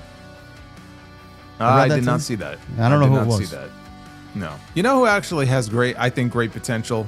I know I'm not watching NXT on a weekly basis anymore, but Tavion Heights. Yeah, he's good. He's very talented. I could see him going places. Alex with the $20 super chat. Brother JD and Solo, hope you guys had a great Labor Day weekend. Besides the potential nostalgic return of Jericho and the signing of MJF years from now, would AJ Lee's return be one of the most anticipated in history of WWE? It's been wanted for many years. Yes. Jericho, I do believe, is coming back. And MJF, it's too early to tell, man. I don't know how many years he has on his contract, but I would assume that he will eventually end up in WWE, yes. But there will be a nice bidding war for him, and he's gonna make out like a bandit. I'll tell you that right now. Billy, 37 months. Thank you, brother. What's up, my OTS family? Great show as always on Tuesdays. Question with Gabe Kidd on AEW television: do we see Eddie Kingston versus Kidd at All Out? Well, they're running out of time, man. We got 2 weeks, 2.5 weeks. They better get going on that if they want to do that. I don't see it happening though. That guy Yeager with a 5. Have you fellas seen any pictures of The Rock lately? I think he's finally off the juice. TNT till death. Yeah, it was all on social media yesterday. Everybody was discussing it. Not a big deal. Base Beerus with a 2. Rock is coming back soon and bigger than ever. Yeah, I think we can put that. Honestly, I think we can put that Rock and Roman match to bed now, forever. Yeah. I mean, all this potential Oscar talk about this Smashing Machine movie. I'm very excited to see that, by the way. Yeah, I mean, it looks interesting, but like if he was to actually win an award for that movie, like that's it, he's done. we ain't ever seen him. That's it. Like, the final boss is done. You ain't ever gonna see him again. Matt Fisher with a $4.99. Why is a computer always cold? It doesn't close its windows. I feel like we've heard that one before. What if it's a Mac, though? Yeah, what if it's a Mac, Matt? Base Beers with it, too. Do you think Dolph Ziggler was mishandled by WWE? Yes. Yes, I do. For many years. Cake with a 42 months. WWE fired Dakota when she was pivotal to the Riho Asuka story. Riho? Rio? Who's Rio? Riho. That's what it says, Rio. R-I-O or R-H-I-Y-O. I think he meant EO. Rhino? I think he meant EO. He just had a typo. I don't know what he means. EO Asuka. They bring AJ Lee in after firing Cora. They look retroactively stupid. Do they? Is anybody fiending for Cora Jade on television? No. Come on, man. Got to go where the money is. Got to go where the how can we counter AEW is. He also says SmackDown drew a 1.1 million rating, the state of it. Yes, it's Labor Day weekend. The show is awful. We know that, but it's Labor Day weekend, which makes it, I mean, nobody wants to watch it on a regular week. Who wants to watch it this weekend? Ryan Awesome with the 199. Who would win in a fight between Shane and Negan? Ooh. I'm going Negan. Yeah, me too. Phil Illuminati with a 5. Rusev's future opponents has to include Gunther. If he switches brands, can you add Drew and Randy to the list? The list of what? Rusev of future opponents? Well, I mean, maybe Rusev gets moved to another show. It doesn't have to be that they move. Yeah, I mean, look, there's plenty of like bigger guys on the roster who I think would make for a fun match with Rusev. Drew would be one of those guys. Gunther and Rusev I think would be a lot of fun. Maybe one day Obafemi and Rusev. Yeah, Obafemi is definitely great. What Randy's doing at WrestlePalooza, I don't know, because I think they do that Drew McIntyre Randy Orton match before we get to Drew and Cody. I don't know what they do there. He's probably not doing anything. Yeah. Lore Maestro with the 499. Heavy Machinery broke up because Otis won Money in the Bank and Tucker got jealous. Then he hit Otis, costing him the match and case to Miz, which he cashed in on Drew. And then he got fired. There you go. That whole sequence that you just described sounds absolutely awful, by the way. That just sounds terrible. Oh, my God, man. That was a time I don't want to relive ever again, man. Phil Illuminati with a 5. Becky was lucky she did that to CM Punk and not Randy Orton. Or Raja Jackson. I mean, my God, the guy would fly off the handle. Rampage would come up with some kind of excuse about how, it was everybody else's fault. Yep. Best in the world, Matt with a 5. Might not be anything, but Raw next week is going to be in Milwaukee, which is not that far from Chicago, just saying. Oh, it's another town that CM Punk trained in when he was doing MMA. There you go. Cake with a 2 question. What Alter Bridge song should CNC use? I don't know. Cry of Achilles, maybe. For a song off of Fortress.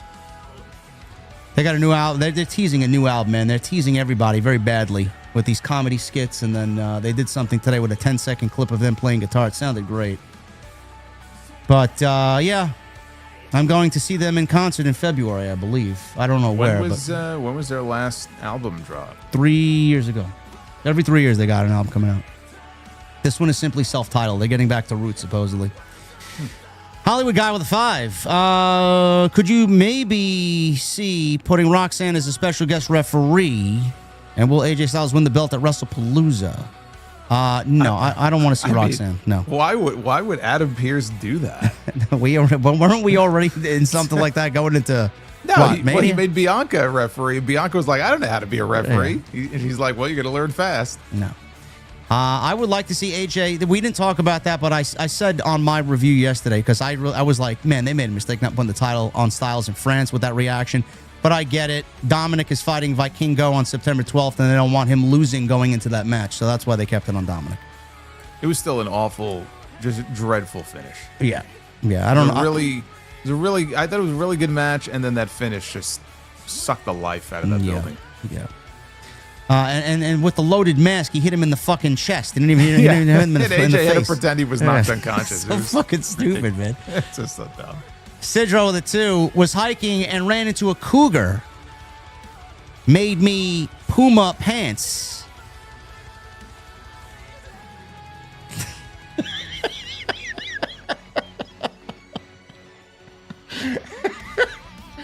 Oh, man, I don't know. That lesson, they might not have been funny there, man. I thought that was good. Poo my pants.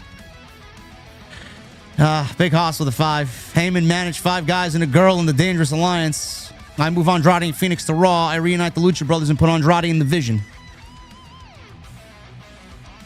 I like the first part. Not really a fan of the second part.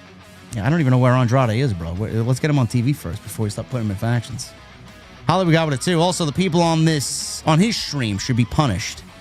Yeah, I mean, that's never you gonna can't do happen. that though. No. Yeah, I mean, you can't do that. No. Sidro with a 5. What's the difference between ignorance and indifference? I don't know, and I don't care. That's how I feel on most days. How did Mr. and Mrs. Universe consummate their marriage? The Big Bang. You're not hitting it tonight, Sidro. No mas. Cornell with a $9.99. France crowd. He really is phenomenal. La la la la la la. They love their AJ Styles over there in France, man. I know. And somebody mentioned this, that I guess for many years, people over there, they had access to TNA Impact. I guess maybe it was big over there for a time, and so it may actually stem from them being able to see AJ for many years on TV before he even came to WWE. I don't know if that's true or how that might factor into it, but he just seems to just have some sort of connection with that crowd, and that reaction he got when he came out for his match, dude. I watched through the entire commercial break because I used the VPN, so I was able to watch the entire break. They never stopped. No. So like when they came back on TV, it's not like they kind of came down, then brought them back up. Like, no, that was like 5 or 6 minutes straight that they just sang and chanted for him. It's fucking crazy. Again, that title win would have been great there, but I get why they did it. But if a company that really makes moments important, that would have been one for sure. He also finishes and says here, the USA crowd would have their iPhones out and chant, what? Yeah. Yeah, that's what we're going to get this week, starting this week. We're going to want France back for sure. Duff's Viz with a $4.99. Why are skeletons always so calm? There's nothing that can get underneath their skin. Oh, I thought that would have did something, huh? Okay. B-Money04 with a $4.99. Have you guys seen the AJ Mana interview on Something to Wrestle podcast with JBL and Conrad Thompson from today discussing the Raja Jackson incident? Oh yeah. That's interesting. He was interviewed by JBL. Yeah, because Bruce Pritchard doesn't want to come back and do his podcast anymore. So JBL is still doing his show. And yeah, I did not hear that he was on there. I can't say I have any great interest in listening to it, but I'll see at least a transcript of what he said. Yeah. I didn't know Bruce didn't want to do a show anymore. JBL's now filling in. It's clear as day to me. I mean, he was filling in for Bruce early on, and that was months and months and months ago. Cody's next guest on his show is Bruce, right? I do. It's Bruce. How many lies will be told in that podcast? We'll wait to find out. WrestleMess with a $4.99. Solo got winged eagles. JD got waterfront property in Dumbo, Brooklyn. Another great show, guys. Is there still a fourth man? Eventually, if there's going to be a War Games match. Dumbo's nice, man. I like Dumbo. Yeah. Dumbo's my type of town. Didn't spend too much time there. Yeah. Duffs with a $4.99. I watched a movie about beavers last night. It was the best damn movie I've ever seen. Every time I think of beavers, I think of you-know-who. Cornell Bryant with a $9.99. Buddy Matthews usually has nothing to worry about with men throwing themselves at his wife, but earlier today, Drake pronounced his affection for Rhea. Like no glaze, but dude is different. Mr. Steal Yo Girl. Bro, Rhea is not interested in Drake. Give me a fucking break, man. Buddy Matthews would snap him in half, man. Have you seen Buddy Matthews? Give me a break. The people throwing themselves at Rhea on her way to the Uber is fucking is what we should really be concerned with, man. These fucking degenerates. I don't know why Rhea wasn't even with security. Then they had Roxanne into the building with security because they saw what happened to Rhea. I don't know. They need to get on that and keep that a thing. Well, Roxanne also had a stalker for a while. Yeah, that too. Rhea says C's with a 199. Yes, Io and Rhea. We love them. Not Riho. I don't want to see no Riho. No interest in that. And Jay Warren, actually, no, we got two more. Jay Warren with a 499. Would you compare Braun Breaker and Bronson Reed to Earthquake and Typhoon of the natural disasters? No, I would not. No. I would not. No. No, not at all. Can you imagine Braun Breaker just stomping around the ring doing the Earthquake? The visual of that got me to crack. Oh, the visual of that in my head as they zoom in on his feet as he jumps up and down to do the shocks, the aftershocks. Actually, and then he hits the ropes and he does the spear instead of the sit down. Yeah, I can see that. Yeah. And Warren Stein with a $2 super chat. What happened with Brock Lesnar's return? September 12th, brother. September 12th, September 19th, and then a match with John Cena on September 20th at WrestlePalooza. That's all we got, man. Appreciate you guys. Great show tonight. Thank you for the super chat love, and thank you for the 1,000 likes. If you guys want to find us, you know where to find me. You know where to find Jason. Link down below in the description. And as always, I'm going to leave it to him to sound us off. Episode 110. Yeah, I was very disappointed this week to find out. I was very much looking forward to seeing the new Mortal Kombat movie. And then I saw that it was pushed back from October to May. And not because it's testing poorly with audiences, but because they want to get in, I guess, on that spring movie season. And they just think that it'll be a better time to get people into the theaters if they push it off for another 7 or 8 months. So, I don't know. Look, I would have hoped they would have made that decision before they put trailers out saying that it was coming out in October. But here we are. When is Street Fighter coming out? Next year, too? I would imagine next year. I mean, they're first filming now, so is that like a year maybe? It might be a year before it comes out. Well, hopefully we got a couple of movies that we can actually go and enjoy before we get to that. But yeah, that's a long time. Yeah, and I was looking forward to it. Did you see the trailer when the trailer came out for the? Yeah, it was fucking badass. Yeah. So I'm looking forward to it, but man, that's not cool, man. No, that's not cool. Giving us one date and then changing it on us like that. That's not cool. No, we got to wait on some Johnny Cage and some Scorpion, man. So we'll wait on that. But thank you guys for a great stream. Appreciate you very much for hanging out with us on this Tuesday night. Please hit that thumbs up and continue to hit that thumbs up. And leave a comment down below in the comment section. Let us know what you thought of all the big topics tonight, including AJ Lee coming back on Friday potentially. We'll see what happens on Friday. What do you think of WrestlePalooza and the way it's shaping up? So sound off in the comments below. And we will see you right back here, 8:30 Eastern. We'll talk about it all next week on episode 111 of Tuesday Night Titan. We'll see you guys later.